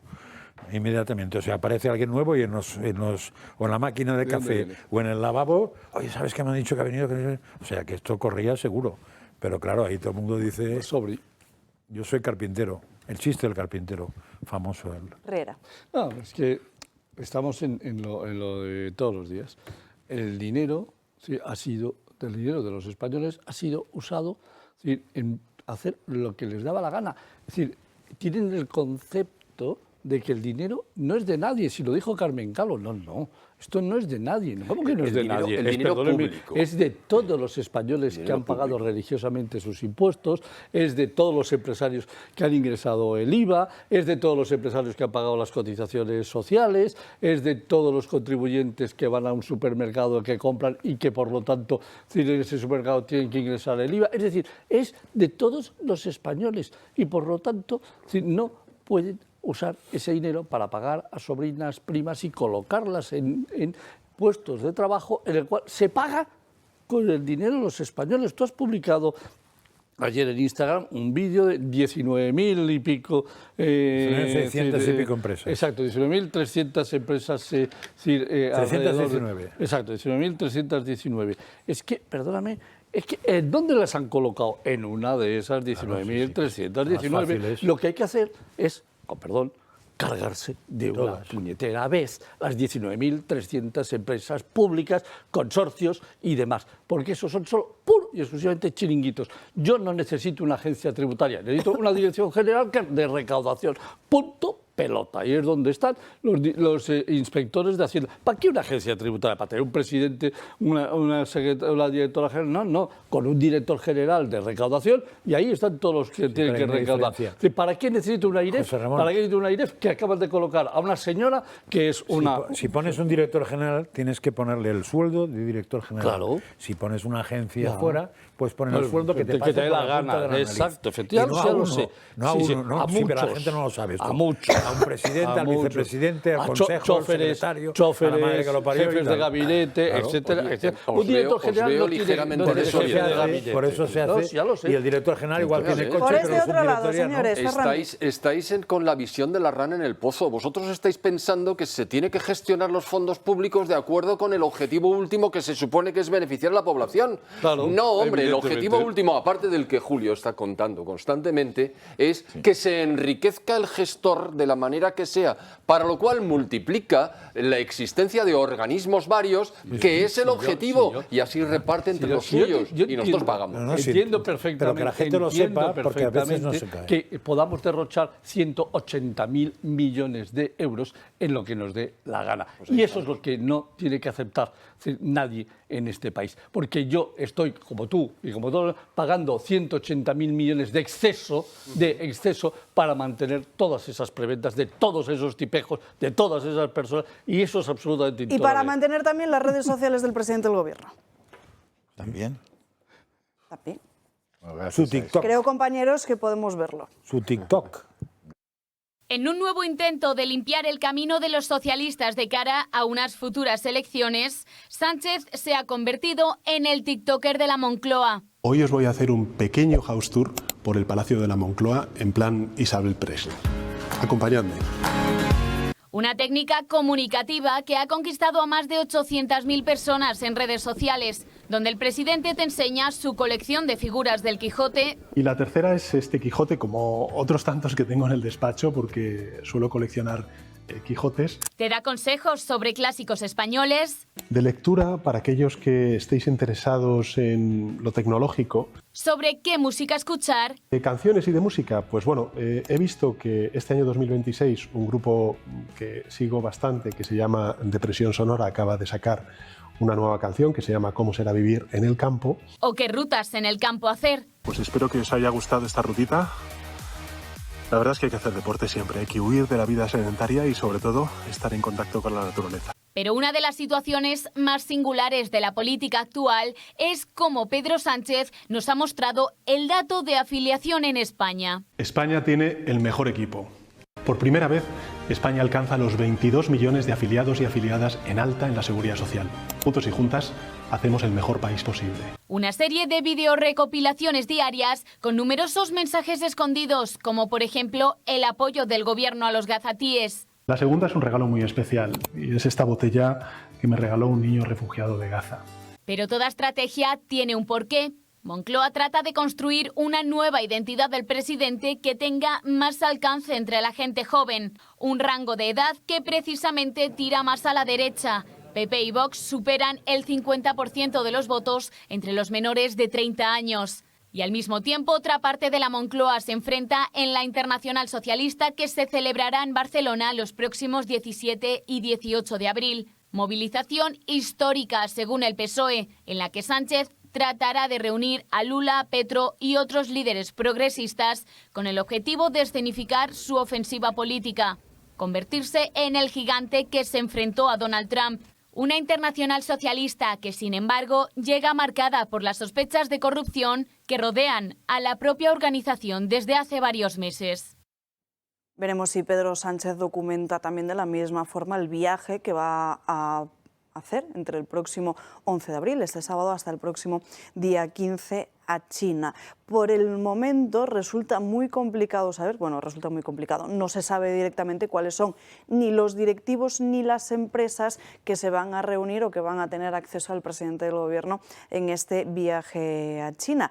Al parecer, por lo que están contando diferentes medios, va a cerrar una batería de acuerdos con diferentes tecnológicas después de la mediación de Zapatero, pero les recuerdo que viajó ya Sánchez hace un año a China también, que no se conoce nada de los pactos a los que llegó en ese otro viaje y que además como acompañante, como no, estará Begoña Gómez, la mujer de Sánchez. Y hablaban de su pasaporte, ¿sabéis por qué o no? Esta mañana en la radio se decía que cómo va a salir Begoña si no tiene pasaporte. Sí lo tiene, no lo ha entregado a pesar de que el juez se lo ha reclamado reiteradas veces, O sea, que se ha conservado su pasaporte que va a utilizar ahora. Claro. Vamos a ver, es decir, el viaje de Pedro Sánchez a China el año pasado ha tenido una repercusión importante, muy importante. El cabrón de Trump. No, muy importante. Es decir, hemos nos ha generado un déficit comercial de 50.000 millones de euros. Ese es el hito más importante de la visita de Pedro Sánchez. Se ha convertido en estos momentos China en el proveedor, a falta de 100 millones de euros, a punto de convertirse en el primer proveedor mundial de productos en España.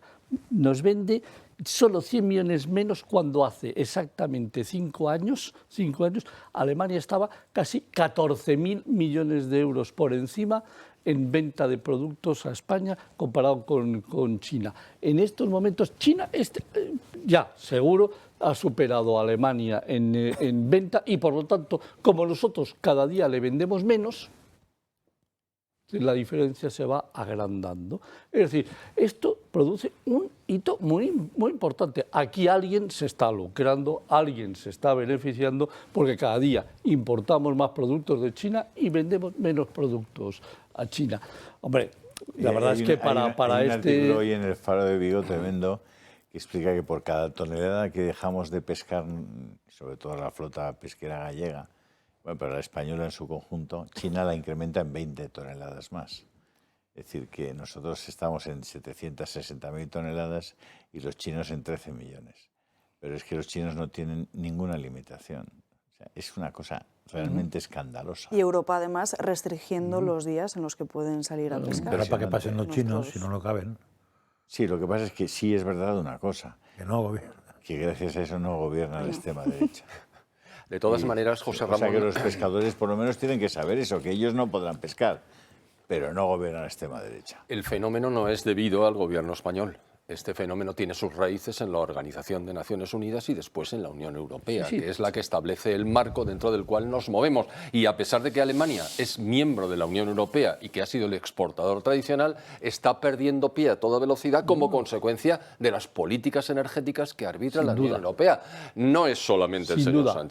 Pero los acuerdos que ha generado Pedro Sánchez para la entrada de empresas chinas en España y la exportación, o sea, es decir, la compra, la importación de productos chinos ha sido tremendo. Es decir, todos los acuerdos han sido para que nos vendan más. No hay acuerdos para que vendamos. Los acuerdos para que les vendamos es cultural. Vamos a hacer alguna película con los chinos.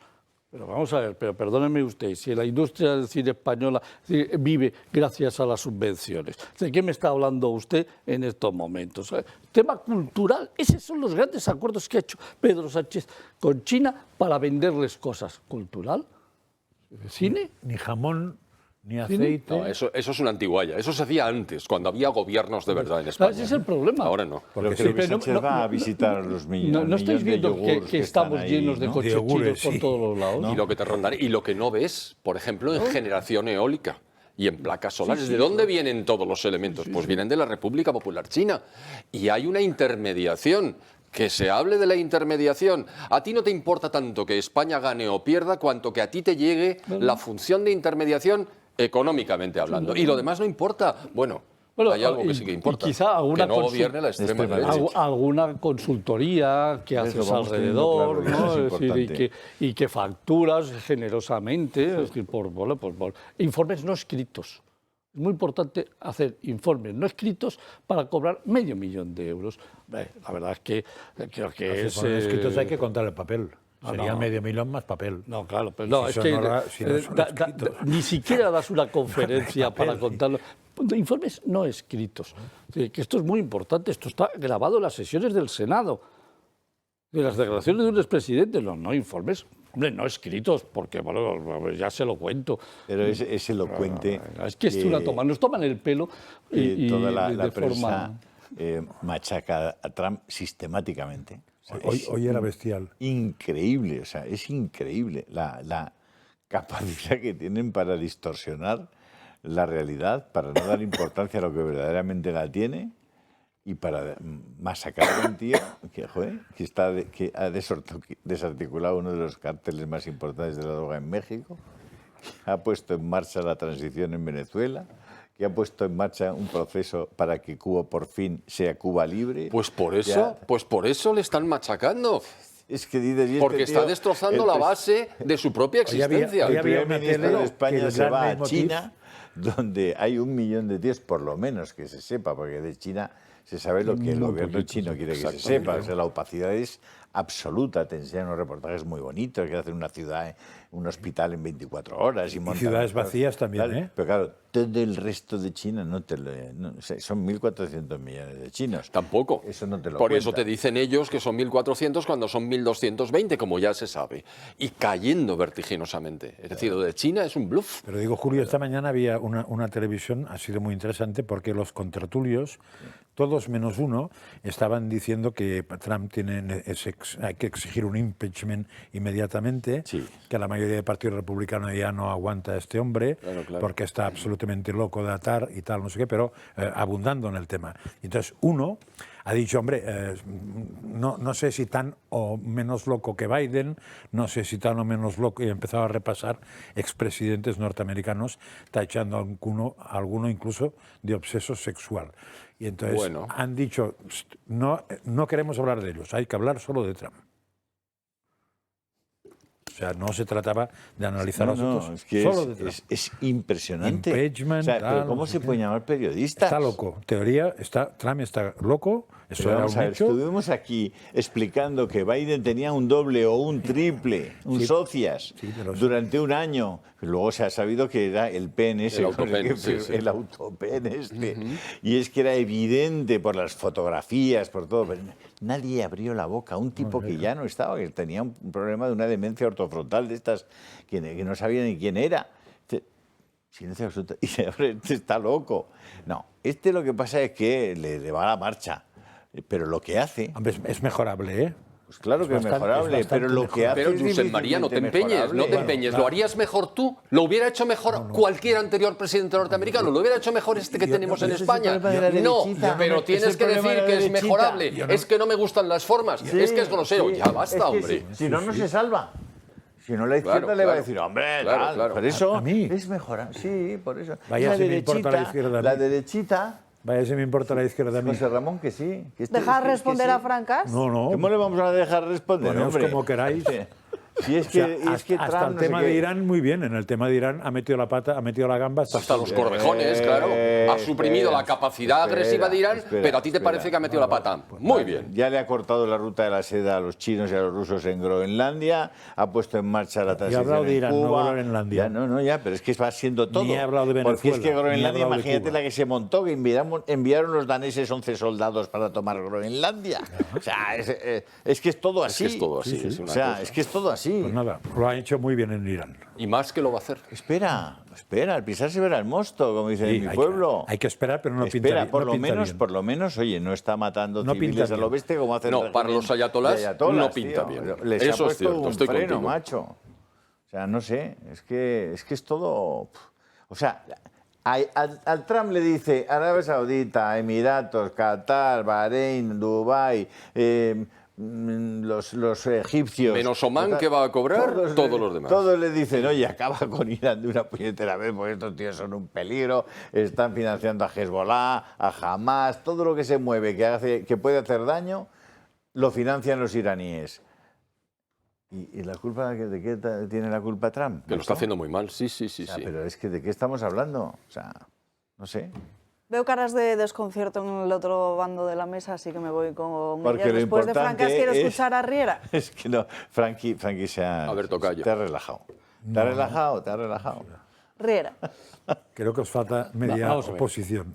Media posición. Hay una cosa que es evidente. O sea, el efecto Irán ha provocado una subida de los precios del petróleo, que ha llegado, ahora están a 95 dólares, y eso tiene un efecto en la economía mundial, tiene un efecto que se llama inflación. Y eso, si lo queremos entender bien, y si no lo queremos, pues también. Es decir, yo no me voy a enfadar Hombre, porque... esto es una obviedad, No, José- bueno, José pero es Ramón. una obviedad que Claro. está afectando y a Europa le está doliendo porque ya hemos tenido una subida en el mes de marzo y que va a seguir subiendo en Europa en general, en prácticamente todos los países, y esto provoca automáticamente una repercusión. El Banco Central Europa, Europeo te recuerdo va a que subir. destruye el Nord Stream a través del cual compraba Sí, el gas sí, y el sí, petróleo sí, 40% más barato. sí, O sea no, que- no. Y eso significa Sí, sí. inflación. Sí. No, si hemos tenido un periodo de inflación que ha tenido unas repercusiones Claro. en todo, o sea, el Banco Central Europeo ha subido los tipos de intereses y las hipotecas se han ido para arriba. Entonces, en una situación en la que tenemos, y en España, y tú lo explicaste hace 2 semanas, que yo me quedé con el tema, es decir, las familias tienen dificultades para llegar a final de mes, y eso es irrefutable. Hoy lo he traído para poderlo demostrar empíricamente. Este efecto va a provocar una subida de los tipos de interés del Banco Central Europeo, porque va a tener que tomar una medida para frenar la inflación. Y a partir de ahí automáticamente sube el Euribor y a partir de ahí automáticamente suben las hipotecas. Además ya sabemos cómo funciona esto, como el petróleo, es decir, como la gasolina, automáticamente que sube el Euribor, todo se dispara y luego para bajarlo todo cuesta tiempo para bajarlo. No baja nunca. Entonces, ese es el peor efecto que ha producido esta intervención y esto lo tenemos que asumir. Es decir, consecuencias, a largo plazo. Hombre, si el régimen cae, si el régimen de los ayatolás cae y esto se vuelve a abrir, el estrecho de Hormuz, y vuelve a la normalidad, esto será un efecto que durará 3, 4 meses y a partir del tercer, cuarto, quinto mes, es decir, volveremos a recuperar la normalidad, con lo cual no será pernicioso tal como se podía prever si el estrecho de Hormuz se mantiene cerrado. De aquí a final de año, todas las economías europeas tienen un grave problema de inflación. Eso va a provocar un no crecimiento o menor crecimiento de las economías y esto significa que Europa, que no se está enterando, que no tiene posición, que no tiene una estrategia clara, que no sabe lo que quiere ser de mayor, es decir, va a ser uno de los paganos de este efecto. ¿Por qué no hay nadie en estos momentos, y lo tiro ahí, por qué nadie está hablando con Putin? Es decir, en estos momentos, ¿por qué no estamos negociando con Putin que nos venda petróleo mucho más barato? Porque no hay nadie que tenga el valor en la Unión Europea de tomar una decisión de en estos momentos abrirse a negociaciones para cerrar la guerra de Ucrania, que nadie habla de ella, y negociar con Putin. Bajar la compra del precio del petróleo es decir, a Rusia, que nos venda a 60, 65, 70 dólares como estábamos comprándolo antes y parar el efecto negativo que tenemos. Pero claro, para eso hay que tener valor, para eso hay que tener líderes, para eso hay que tener ganas. Eso sí lo ha insinuado Trump, que lo haga Europa. Entonces, bueno, ahí sí, ahí lo ha dicho. Yo lo que digo es verdad. Que todos los medios de comunicación van contra Donald Trump. Sí, evidentemente. Hay una orquesta. Por ser quien es, ¿eh? Y que es También cierto, es verdad que hiciera lo que hiciera. Y que es cierto que el efecto de Irán va a tener repercusiones económicas, ya lo hemos visto en el mes de marzo y lo vamos a ver en el mes de abril. Y ojalá que se termine pronto, y ojalá que termine bien, y ojalá que se abra el estrecho de Hormuz, y ojalá que se recupere el precio del petróleo antes del día 30 de junio, que vamos a estar en 70 dólares el barril, porque eso nos volverá pronto. Es decir, será un efecto de un trimestre, y un efecto de un trimestre es sostenible pero si no, si esto se enquista, ojito, que esto duele en la economía y va a doler en las familias. A ver, hace 3 meses... Tenía la palabra primero. Tenía la palabra primero Ferrandis y luego Francas. Y quiero seguir con ese asunto, pero es que no quiero hacer esperar más tiempo a la persona con la que tengo la siguiente videollamada, así que si os parece me voy con esto y luego volvemos a este asunto. Dilo por lo menos. Eso lo estás diciendo tú. Yo te he dicho que adiós, te he dicho que mañana nos veíamos, no te he dicho nada, nada. Bueno. Tengo conexión en directo con Salomón Aguado, él es el alcalde de... vale, nos vamos primero hasta la Comunidad Valenciana, entonces luego nos iremos al asunto de Pinto. El que están viendo en sus pantallas es Fernando Pastor, que es el portavoz del Partido Popular en las Cortes Valencianas. Con él vamos a hablar de la cuestión de las ayudas de la DANA, que precisamente lo hemos mencionado antes, así que le saludo ya. Don Fernando, muy buenas tardes. ¿Qué tal? Buenas tardes, Alba. ¿Cuántos afectados hay en estos momentos sin ayudas básicas, las mismas que les había prometido el Gobierno central? Muchísimas más de las que serían deseables. Serían deseables que no hubiese ninguna, pero por desgracia el Gobierno de Pedro Sánchez debe en estos momentos a 30.000. He dicho bien, 30.000, y han escuchado bien, 30.000 familias valencianas las ayudas básicas que se les prometió en su día hace ya un cuánto tiempo. 30.000 ayudas, estábamos hablando que solo se han dado 2 de cada 10. Exacto, ¿no? Y lo peor de todo es que encima este gobierno, el gobierno de Pedro Sánchez, que nos acostumbra a la propaganda, a la pancarta, por desgracia, como digo, encima salen diciendo y salen falseando, maquillando los datos reales, jugando con las personas, jugando con las víctimas y con los afectados de la DANA y diciéndonos que han cubierto prácticamente el 70% de las ayudas. No es cierto. Están en el 21% de las ayudas y además cuentan entre sus ayudas para falsear esos datos, para engañar y que las cifras les cuadren, para poder tener un discurso medio coherente. Utilizan cifras como son las aportaciones que hace el consorcio de seguros, que como todo el mundo sabe es un dinero, es un capital que hay ahí que nada tiene que ver con las aportaciones del gobierno o del Estado, ¿no? Son aportaciones que los particulares, las empresas, los autónomos han ido haciendo a lo largo del tiempo y ese fondo del consorcio de seguros, que no tiene nada que ver, repito, con lo que son las posibilidades económicas, financieras, de compromiso que tenía que haber tenido el gobierno de Pedro Sánchez, pues las suman ahí para intentar maquillar y quedar bien, ¿no? Es repito, que en estos momentos hayan 30.000 familias valencianas esperando esas primeras ayudas de primera necesidad, valga la redundancia, es inadmisible, es inaudito y es una poca vergüenza, ¿no? Y para postres o para colmo, recuerdo perfectamente que la ministra socialista y valenciana, Diana Morán, encima de todo esto no se le ocurrió otra cosa que reñir a los afectados y decirles que si no recibían ayudas del gobierno de España, las que Pedro Sánchez había prometido y nunca ha pagado, era porque no sabían hacerlo, porque no sabían manejarse y porque no sabían pedirlas correctamente. A mí me parece que eso es una burla, eso es una ofensa a las personas que han tenido bastante desgracia con ser afectados de la DANA, que encima se les diga por parte del gobierno de España y que lo haga una valenciana, que la culpa o que los responsables de no cobrar esas ayudas son ellos mismos, ¿no? Es alucinante. Don Fernando, le quiere preguntar Julio Ariza. Pero no se enfade, don Fernando, que lo hago de buena fe, ¿vale? No se enfade con la pregunta. Para nada. Vale. Yo he venido de Valencia hace un ratito y había mucha indignación en cómo están las cosas en Paiporta, en Catarroja, en algunos puentes, por ejemplo, me explicaba un taxista que no se habían ni reconstruido todavía. Por supuesto que no se han modificado las condiciones del Barranco del Pollo, es decir, que si hubiera otra riada casi podríamos tener los mismos efectos. Había muchísimo enfado. Y luego algún taxista me decía, es que, claro, van a dar un montón de dinero el Ayuntamiento y la Generalitat Valenciana para los Juegos Gays de junio, los Gay Games, que están patrocinados por la Generalitat Valenciana y por el Ayuntamiento de Valencia. ¿Usted cree, don Fernando, que es razonable que dediquen ustedes dinero a eso cuando hay, como usted muy bien ha explicado, y además ciertamente, miles de familias que no han cobrado? Hay temas, repito, que ponen muy en evidencia que el gobierno de Pedro Sánchez no está haciendo las cosas bien.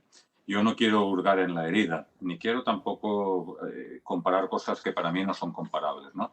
Pero sí que si entramos en el terreno de la comparación, y repito, con todos los respetos del mundo, yo creo que el gobierno de España se ha mostrado de una manera con las víctimas del accidente de Adamuz y de otra manera completamente diferente con las víctimas de la DANA valenciana, ¿no? Recuerdo perfectamente que unas cobran 210.000 euros por parte del gobierno de España y las otras cobran 3 veces menos. Las de Valencia cobran 70.000 euros, ¿no? La ministra valenciana Diana Morán, la jefa de los socialistas valencianos Diana Morán, no supo explicar exactamente por qué. Todavía estamos esperando esa explicación. Y lo que sí puedo decir también es que el presidente Juan Fran Pérez de Llorca, sin corresponderle, porque eso corresponde al Estado, no a la comunidad autónoma, ha puesto 80.000 euros para que las víctimas, 80.000 euros a cada una, individualizadas, me refiero, a cada una de las víctimas que perdieron la vida en la Comunidad Valenciana, ¿no?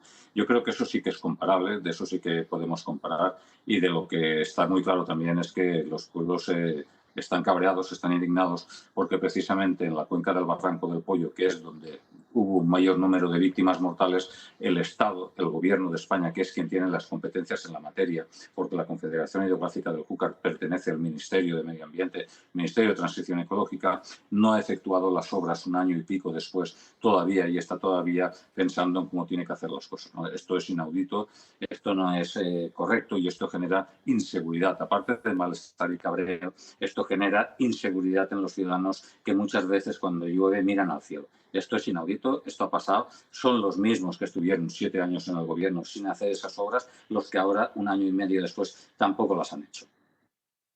Pues no le voy a volver a hacer la pregunta que le he hecho, pero le voy a hacer otra. ¿Usted cree que es razonable que cuando Posteguillo, y en este programa lo hemos puesto en innumerables ocasiones, explica que el tercer día él estaba en Paiporta y que se levantó por la mañana y que en Paiporta no había nadie el tercer día? ¿Cree que es razonable que no haya una causa judicial abierta contra los responsables del gobierno que protagonizaron esa enorme injusticia contra los valencianos? Lo del gobierno central, lo del gobierno de España de Sánchez ha sido una auténtica burla y lo voy a intentar, voy a tratar de explicarlo de la manera más clara para que se me entienda. 96 horas después de la Dana, la UME, es decir, el ejército de España, todavía no había llegado a España.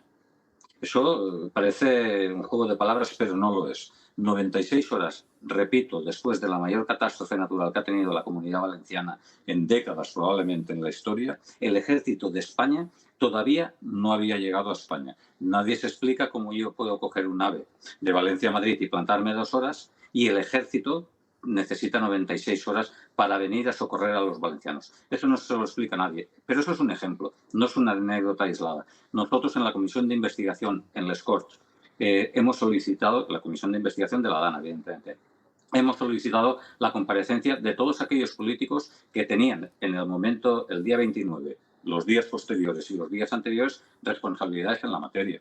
Nosotros pedimos que viniese el presidente de la Confederación Hidrográfica del Júcar, que tutela el Barranco del Pollo, repito, donde se produjo el mayor número de víctimas mortales. Pedimos que viniesen los responsables de AEMET, que habían hecho unos pronósticos catastróficos y que no habían acertado ni una. Pedimos que viniese la ministra de Transición Ecológica, Teresa Rivera, que se encontraba ese día en Bruselas promocionando su candidatura para ser vicepresidenta de la Comisión Europea y que era la responsable de no haber ejecutado las obras de contención en el Barranco del Pollo, y ninguno de ellos ha dicho que ha aceptado venir, ha dado la espalda a la comisión, ha dado la huida y la espantada por respuesta, y eso significa una burla no solo a las Cortes Valencianas y a la Comisión de Investigación, sino una burla al pueblo valenciano y también a las víctimas, ¿no? Esta Comisión de Investigación siempre digo que va a quedar coja porque solo tenemos una versión de los hechos, la del gobierno valenciano, la de los especialistas, la de los técnicos que han querido venir, pero no sabemos exactamente qué piensan aquellos que tenían competencias y responsabilidades en la materia ese día y en los días posteriores y en los días anteriores. Por lo tanto, la burla ha sido constante y ha sido continuada en el tiempo, ¿no? E incluso nos han negado, la gente esto no lo entiende y no, que a veces crees que estamos nosotros exagerando o desvirtuando. No, incluso no nos han facilitado la documentación y nos han contestado por escrito diciéndonos que no nos la van a facilitar, como nos contestaron por escrito diciendo que ellos no tenían ninguna obligación por ley de venir a comparecer en les Corts Valencianes y que no lo iban a hacer. Nosotros dijimos, hombre, que esto no se trataba de ley, que eso se trataba de ética, que esto se trataba de moral, que esto se trataba de compromiso con los valencianos y que viniesen aquí a dar la cara todos y cada uno de los responsables de la materia. Lo hemos dicho, pero da igual, ellos pues no les entra, por otros les sale y aquí no pasa absolutamente nada. Es lamentable, sin lugar a dudas. Fernando Pastor, ha sido un gusto poder charlar con usted en esta mañana. Le enviamos un fortísimo abrazo y, por supuesto, todo nuestro apoyo a las familias valencianas afectadas por la Dana. Amun, Amun Valencia, Amun. Muchísimas gracias, Amun Valencia, y encantado por mi parte de poder estar con vosotros un rato. Quedamos para otro día cuando sea. Ojalá, muchas gracias. Un placer. Muchas gracias. Nos vamos a la última pausa de publicidad del día de hoy y enseguida volvemos.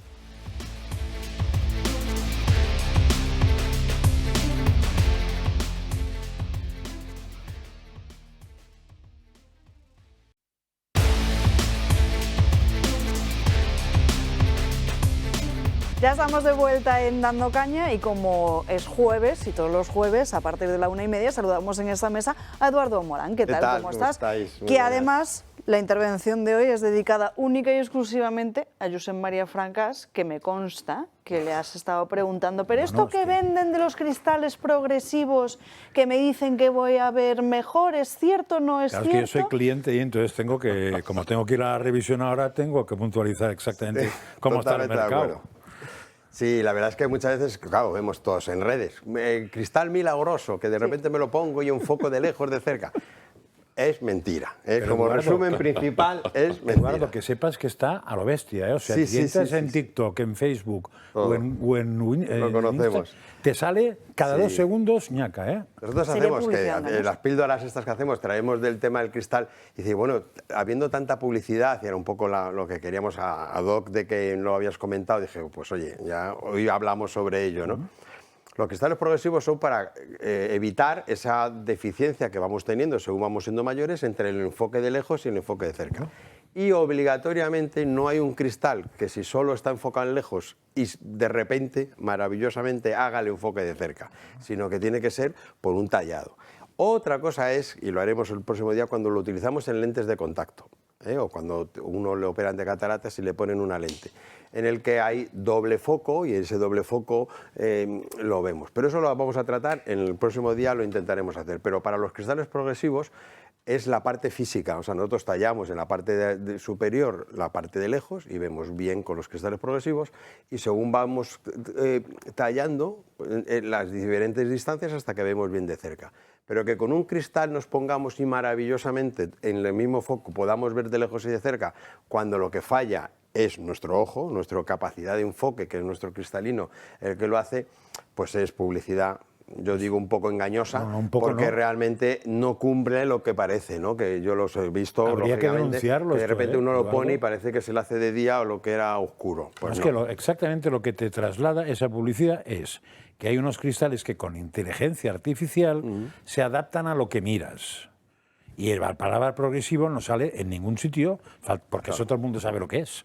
Bifocales, progresivos o monofocales. Eso lo sabe todo el mundo, porque llevamos ¿cuántos años con eso? Muchísimos, cientos, los años 80. No, cientos no, pero vamos, un huevo, ¿no? De los años pero lo 70 y otro te 80. dan a entender que no, que es un único cristal que con inteligencia artificial, que ya me dirás dónde la metes, porque como mínimo tendría que tener un chip esto, ¿no? Pues nada. Hay algunas pruebas a nivel hace científico que era pues que entre los dos cristales, de las dos capas de cristales, digamos, de la parte de fuera y de dentro, ¿no? De la convexa y la cóncava, pues hay como un líquido que se adapta, tal. Pero eso son a nivel de pruebas, digamos, de laboratorio. Industrializadamente, o sea, que nos podamos poner. Sí que es verdad que dice, bueno, entonces, ¿qué diferencia hay desde ese cristal tan básico a unos cristales que tal? Y es precisamente la tecnología que se utiliza, pero para el tallado. O sea, realmente el tallado ahora punto a punto, que no es que se utilice inteligencia artificial, sino se utiliza bases de datos grandes, que en el sentido de que cómo se está más cómodo cuando vamos a utilizarlas y para qué, y así ese tipo de tallado hace que las diferencias o las aberraciones que pueda haber en los cristales cuando pasamos de lejos a cerca, que suele ser laterales, sean la mínima posible. Pero un cristal así maravilloso, y no. Igual que estos que ahora están muy de moda, que nos ponemos un cristal amarillo como para ir a hacer todo y esas cosas, y haremos una píldora para explicar un poco que utilizando una pequeña verdad generan una gran mentira, pues en este caso pasa lo mismo. O sea, no hay un cristal maravilloso, monofocal, que de repente por su forma de actuar podamos ver de lejos y de cerca y nos quiten la presbicia o la vista cansada cuando tenemos más de 40. Imposible. Vamos, imposible no, que no, tecnológicamente no se ha solucionado y es que no tiene por la física tiene sus limitaciones y realmente es más físico que biológico en ese sentido, ¿no? Entonces, sí es verdad que la tecnología de tallado ha crecido tanto que antes había como un 7 y un 8% de gente que no se adaptaba a llevar un progresivo y ahora es por debajo del 1%, o sea que de cada 100 hay 1 o 2 personas que por su configuración y eso tenemos que utilizar otro tipo de cristales o de producto, ¿no? Pero realmente me lo pusiste a dedo porque es verdad que nos da mucha rabia a los profesionales pues que engañen y como las redes muchas veces pues parece maravilloso y la gente que está saliendo no sabemos, lo dice como si fueran profesionales y realmente no lo son. Pues hay que siempre dejarse aconsejar por los profesionales como Morán Ópticos, que sepan todos los espectadores cuáles son las promociones para ellos y también para los socios del Club de Amigos. Segunda pareja de cristales progresivos gratis, 30% de descuento en gafas graduadas, 15% en lentes de contacto y 2 por 1 en audífonos. Eduardo, muchísimas gracias. Muchísimas gracias. Buenos días. Volvemos, si les parece, a la cuestión que estábamos tratando antes en página internacional a cuenta de Donald Trump, porque creo que, no sé si era Francas o Riera el que quería retomar la palabra. Francas. Y Ferrandis también. Sí, a ver, primero Francas. No soy profeta ni hijo de profetas, primera premisa. Segunda, no soy, diríamos, dogmático de políticos, sino de políticas. Políticas no femeninas, sino de políticas concretas. Es decir, que no me caso con un político porque se llame A, se llame B y que todo lo que haga lo haga bien o mal, sino voy por políticas. Entonces, digo lo de profeta porque me gusta a veces, o sea, a veces me parece que lo parece y no me gusta serlo porque lo que he pensado se cumple y no me gusta. Por ejemplo, cuando apareció la guerra de Ucrania, yo en su momento dije, y además muy pronto, que si iba a acabar como parece que iba a acabar, no valía la pena seguir, porque era absurdo, o sea, era evidente que Ucrania iba a perder y que iba a perder una serie de posiciones, pero que para perder esas posiciones con 2.000 muertos es mejor que con 450.000 muertos, si vas a aceptar lo mismo. Y me parece que va a acabar así, que lo que se hubiera pactado en Estambul será lo que se va a aprobar al final, si es que no es peor para Ucrania, pero con Ucrania destruida, que es una pequeña diferencia. Y aquí va a pasar absolutamente igual, me parece a mí. Es decir, el día 13 del 13 a 22 de junio de 2025, si os acordáis, Estados Unidos, siguiendo a Israel, porque en Irán, no nos engañemos, no manda Trump, manda Israel, y va detrás Trump cada vez, lo que bombardearon son las instalaciones atómicas y, si nos hemos de creer lo que dijeron, que probablemente sea medio verdad, medio mentira, se cargaron el futuro atómico de Irán a corto plazo. Eso fue una cosa que yo no criticaría nunca, porque fue entrar, cargarse eso y parar. Pero esta vez lo que está ocurriendo es que no es eso. Y entonces nos están tomando el pelo unos y otros, porque la información es falsa, y entonces, por ejemplo, nos intentan vender, por poner un ejemplo, de los que no he dicho ningún día, que el pueblo de Irán se va a rebelar. Una mierda se va a rebelar. O sea, cuando tú atacas un país, lo que hace el país es ponerse al lado del atacado, nunca del atacante, si es exterior. Por poner un ejemplo bien tonto. Y esto te lo está explicando gente que está viviendo en Irán.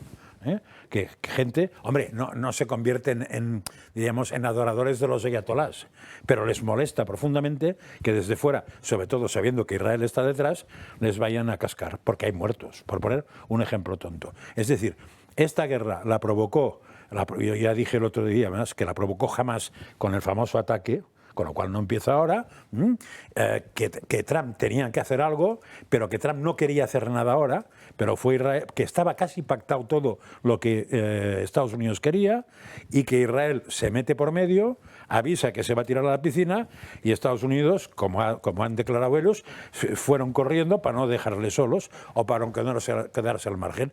Y lo que puede acabar es un desastre. Que además de la inflación y del estrecho de Hormuz, por cierto, no se ha abierto, me parece que han pasado 2 puñeteros barcos, o sea, que ya veremos cómo acaba, y que Estados Unidos ahora mismo no sabe cómo salir de ahí, porque la guerra final no la va a hacer. Es imposible que Estados Unidos cambie el gobierno de Irán, es imposible. No tiene hombres para hacer eso, tiene que meter millones de tíos, no lo va a hacer. Y en cambio Israel ahora mismo se ha quitado de en medio un poco, Israel va por el Líbano. Cosa que también dije ayer, de la misma manera que va por Siria, que ya se ha comido una parte, va por Cisjordania, va por Gaza y por el Líbano. Y cuando tenga esto, hombre, a Irán no le gusta tenerla, pero ya hará de otra manera.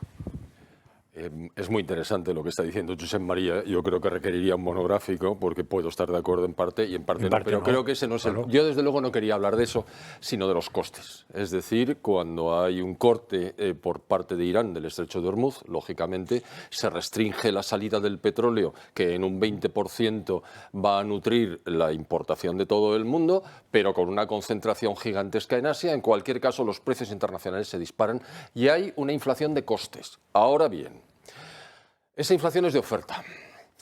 Que se pretenda ahora por parte del Banco Central Europeo elevar los tipos de interés como si estuviéramos hablando de la inflación de demanda, y ahora estoy hablando al economista, me parece un error garrafal, a pesar de que se esté diciendo que es lo que se va a hacer, cuando probablemente lo que habría que hacer, y lo has comentado, José Ramón, es, si hubiera liderazgo en la Unión Europea, tanto en la Comisión como en el Consejo, y con la aquiescencia del gobierno de los Estados Unidos, probablemente habría una oferta o un ofrecimiento para que entrara petróleo ruso y saldrían ganando prácticamente todos los que intervienen, menos Ucrania. Pero este es un tema que también la Unión Europea ha respaldado de forma absolutamente equívoca desde hace más de 4 años. Con lo cual, la solución no es elevar los tipos, sino aumentar la oferta. Y cuando aumentas la oferta se reducen los precios y se minimiza el impacto. Y luego está el problema de Hormuz cuando se resuelva, el porqué y tal, que me parece interesantísimo. Vamos, me parece apasionante, pero no vamos a tener tiempo. Salomón, me has dado toda la razón. Me has dado toda la razón. Salvo que los tipos no deben. De hecho, la OPEP dijo de poner más galones fuera. Pero vamos a ver, aquí hay un tema. Barriles. Pero aquí hay un tema. El Banco Central Europeo tiene una responsabilidad. Es decir, tiene que controlar la inflación. No tiene otra. Y entonces, para controlar la inflación, es decir, los técnicos que están allí van a tomar una decisión que perjudica. Por lo tanto, desde la Unión Europea hay que abrirse a nuevos mercados. Entonces, lo está colocando precisamente para que no llegue el Banco Central Europeo y nos dé una subida de tipos de interés. Completamente equivocada y con efectos secundarios negativos, que eso es lo que quería matizar de las muy buenas cosas que habías dicho anteriormente, pero me parecía fundamental. Sin duda, pero el gran tema es, ¿y qué hace el Banco Central Europeo? Se sienta y ve cómo la inflación... Pues lo que está haciendo la Reserva Federal, diferir las decisiones en función de que tiene la idea de que haya expectativas razonables. Pero la Reserva Federal, no te olvides, está tiene doble función. Y tiene un punto y pico por encima en estos momentos de tipo de interés con respecto al BCE. No, me refiero a la toma de decisiones. Sí. Y entonces el BCE va a aprovechar pues para acercarse un poquito más a la FED. Bueno, sí, yo vuelvo a repetir. Variables exógenas en todo caso. Claro, es decir, al final esta es la situación.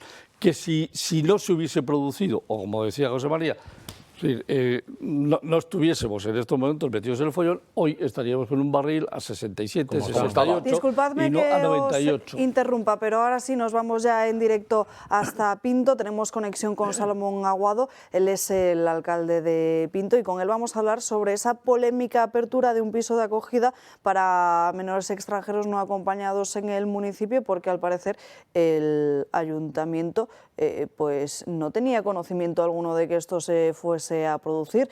Señor Aguado, muy buenas tardes. Muy buenas tardes. Pues efectivamente. Sorpresa en el ayuntamiento, ¿no? Esta Semana Santa, a raíz de las denuncias, de los avisos realizados por los vecinos de uno de los barrios de la ciudad, pues hemos tenido conocimiento que se ha abierto una casa de acogida para menores extranjeros no acompañados, con la enorme sorpresa, tanto para los vecinos como para el propio consistorio, que hemos visto cómo el Ministerio de Migraciones, de forma unilateral, pues ha tomado esta decisión. Bueno, un proyecto además financiado por el Gobierno, pero se ejecuta sin avisar ni coordinar con las autoridades locales, con el propio consistorio, y los vecinos incluso se llegan a enterar antes que el propio ayuntamiento. Pues sí, lamentablemente así es. Esa es la forma de actuar del Gobierno de Pedro Sánchez, de forma unilateral. Y además, como me han confirmado de las distintas entrevistas que estamos teniendo a este respecto, el Ministerio de Migraciones confirma que ese es su modus operandi. Lo hace de forma unilateral, sin hablar con los ayuntamientos, las comunidades y mucho menos con los vecinos, lo que muestra pues un total desprecio y una deslealtad institucional por parte del Gobierno central hacia los ayuntamientos. ¿Es compatible con la normativa residencial? Pues esa es una de las cuestiones que estamos estudiando, puesto que hay cierta incompatibilidad en el uso para estas actividades con el residencial. En este momento los técnicos municipales están estudiando cuál es la situación y que creemos que es incompatible con la situación actual, con la normativa municipal, y por lo tanto aplicaremos la legislación vigente. Pregunta Josep María Francas. Sí, pero es muy parecido a la que he dicho Celia, porque yo no sé si habéis hablado con la alcaldesa de Pozuelo, porque se encontró con un problema parecido y por un asunto de permisos municipales dijo que se los podían llevar a Moncloa si querían, porque ahí no podían estar, puesto que los ayuntamientos algo tienen que decir con el uso de los edificios y con las autorizaciones de los edificios. Entonces no sé si vais por ahí. Pues efectivamente, en aquel caso era un centro, esto es una casa, es decir, que tiene una regulación algo diferente, claro. Pero sí que es cierto que estoy en contacto con alcaldes de localidades que han sufrido han sido objeto de esta decisión unilateral del Ministerio de Migraciones para pues, simplemente aplicar la legislación vigente. Es sinceramente lamentable que el gobierno de Pedro Sánchez utilice como mercancía a estos menores y que realice esta actuación de forma unilateral, ignorando completamente a los ayuntamientos que somos la administración más cercana. Sí, yo no creo que sea la palabra ignorar, sino más bien jorobar, pero es un matiz que puedo poner yo, igual tú es bueno que no uses, pero yo sí que lo puedo poner. ¿Cuáles son las acciones que están pensando o que podrían emprender desde el ayuntamiento si se confirma finalmente que ese uso del inmueble es ilegal? Pues obviamente actuaremos con toda la contundencia de la normativa que tenemos para evitar este ataque a la convivencia de los vecinos del barrio en el que el gobierno ha decidido instalar este centro. Pues Salomón Aguado, muchísimas gracias por atendernos en esta mañana. Le enviamos un fortísimo abrazo. Muchas gracias. Llama la atención porque además no es el primer municipio madrileño que denuncia una situación similar, y es que precisamente lo hemos visto con otros municipios. Parece una estrategia clara del propio gobierno central. Hombre, se llama la Dana en Valencia, ¿no? Exacto. Desde aquí se trata de jorobar, y en Madrid hay que jorobarla. Todas aquellas comunidades que han dado la espalda a Pedro Sánchez, hay que jorobarlos. Pues nada, lo que tienen que hacer las comunidades es jorobar a Pedro Sánchez, si es que es bastante fácil, porque aquí lo que no puedes hacer es ir con cara de imbécil, ¿no? O sea, yo siempre digo que la otra mejilla es muy evangélico. Pero en el mismo evangelio sale otra cosa, que es a los mercaderes de templo a guarrazos de la puta calle, ¿no? Pues aquí, hombre, hay que ser prudente, no, ni dar la mejilla, ni pegar a nadie, pero a votar sí, ¿eh? Y aquí a la hora lo de votar, vamos a dejar. cada uno que sepa lo que Aquí vota. lo vamos a dejar, señores, no hay tiempo para más. Gracias a todos ustedes por acompañarnos a lo largo de esta mañana aquí en Dando Caña, y les vemos mañana. Que pasen un feliz jueves. Adiós.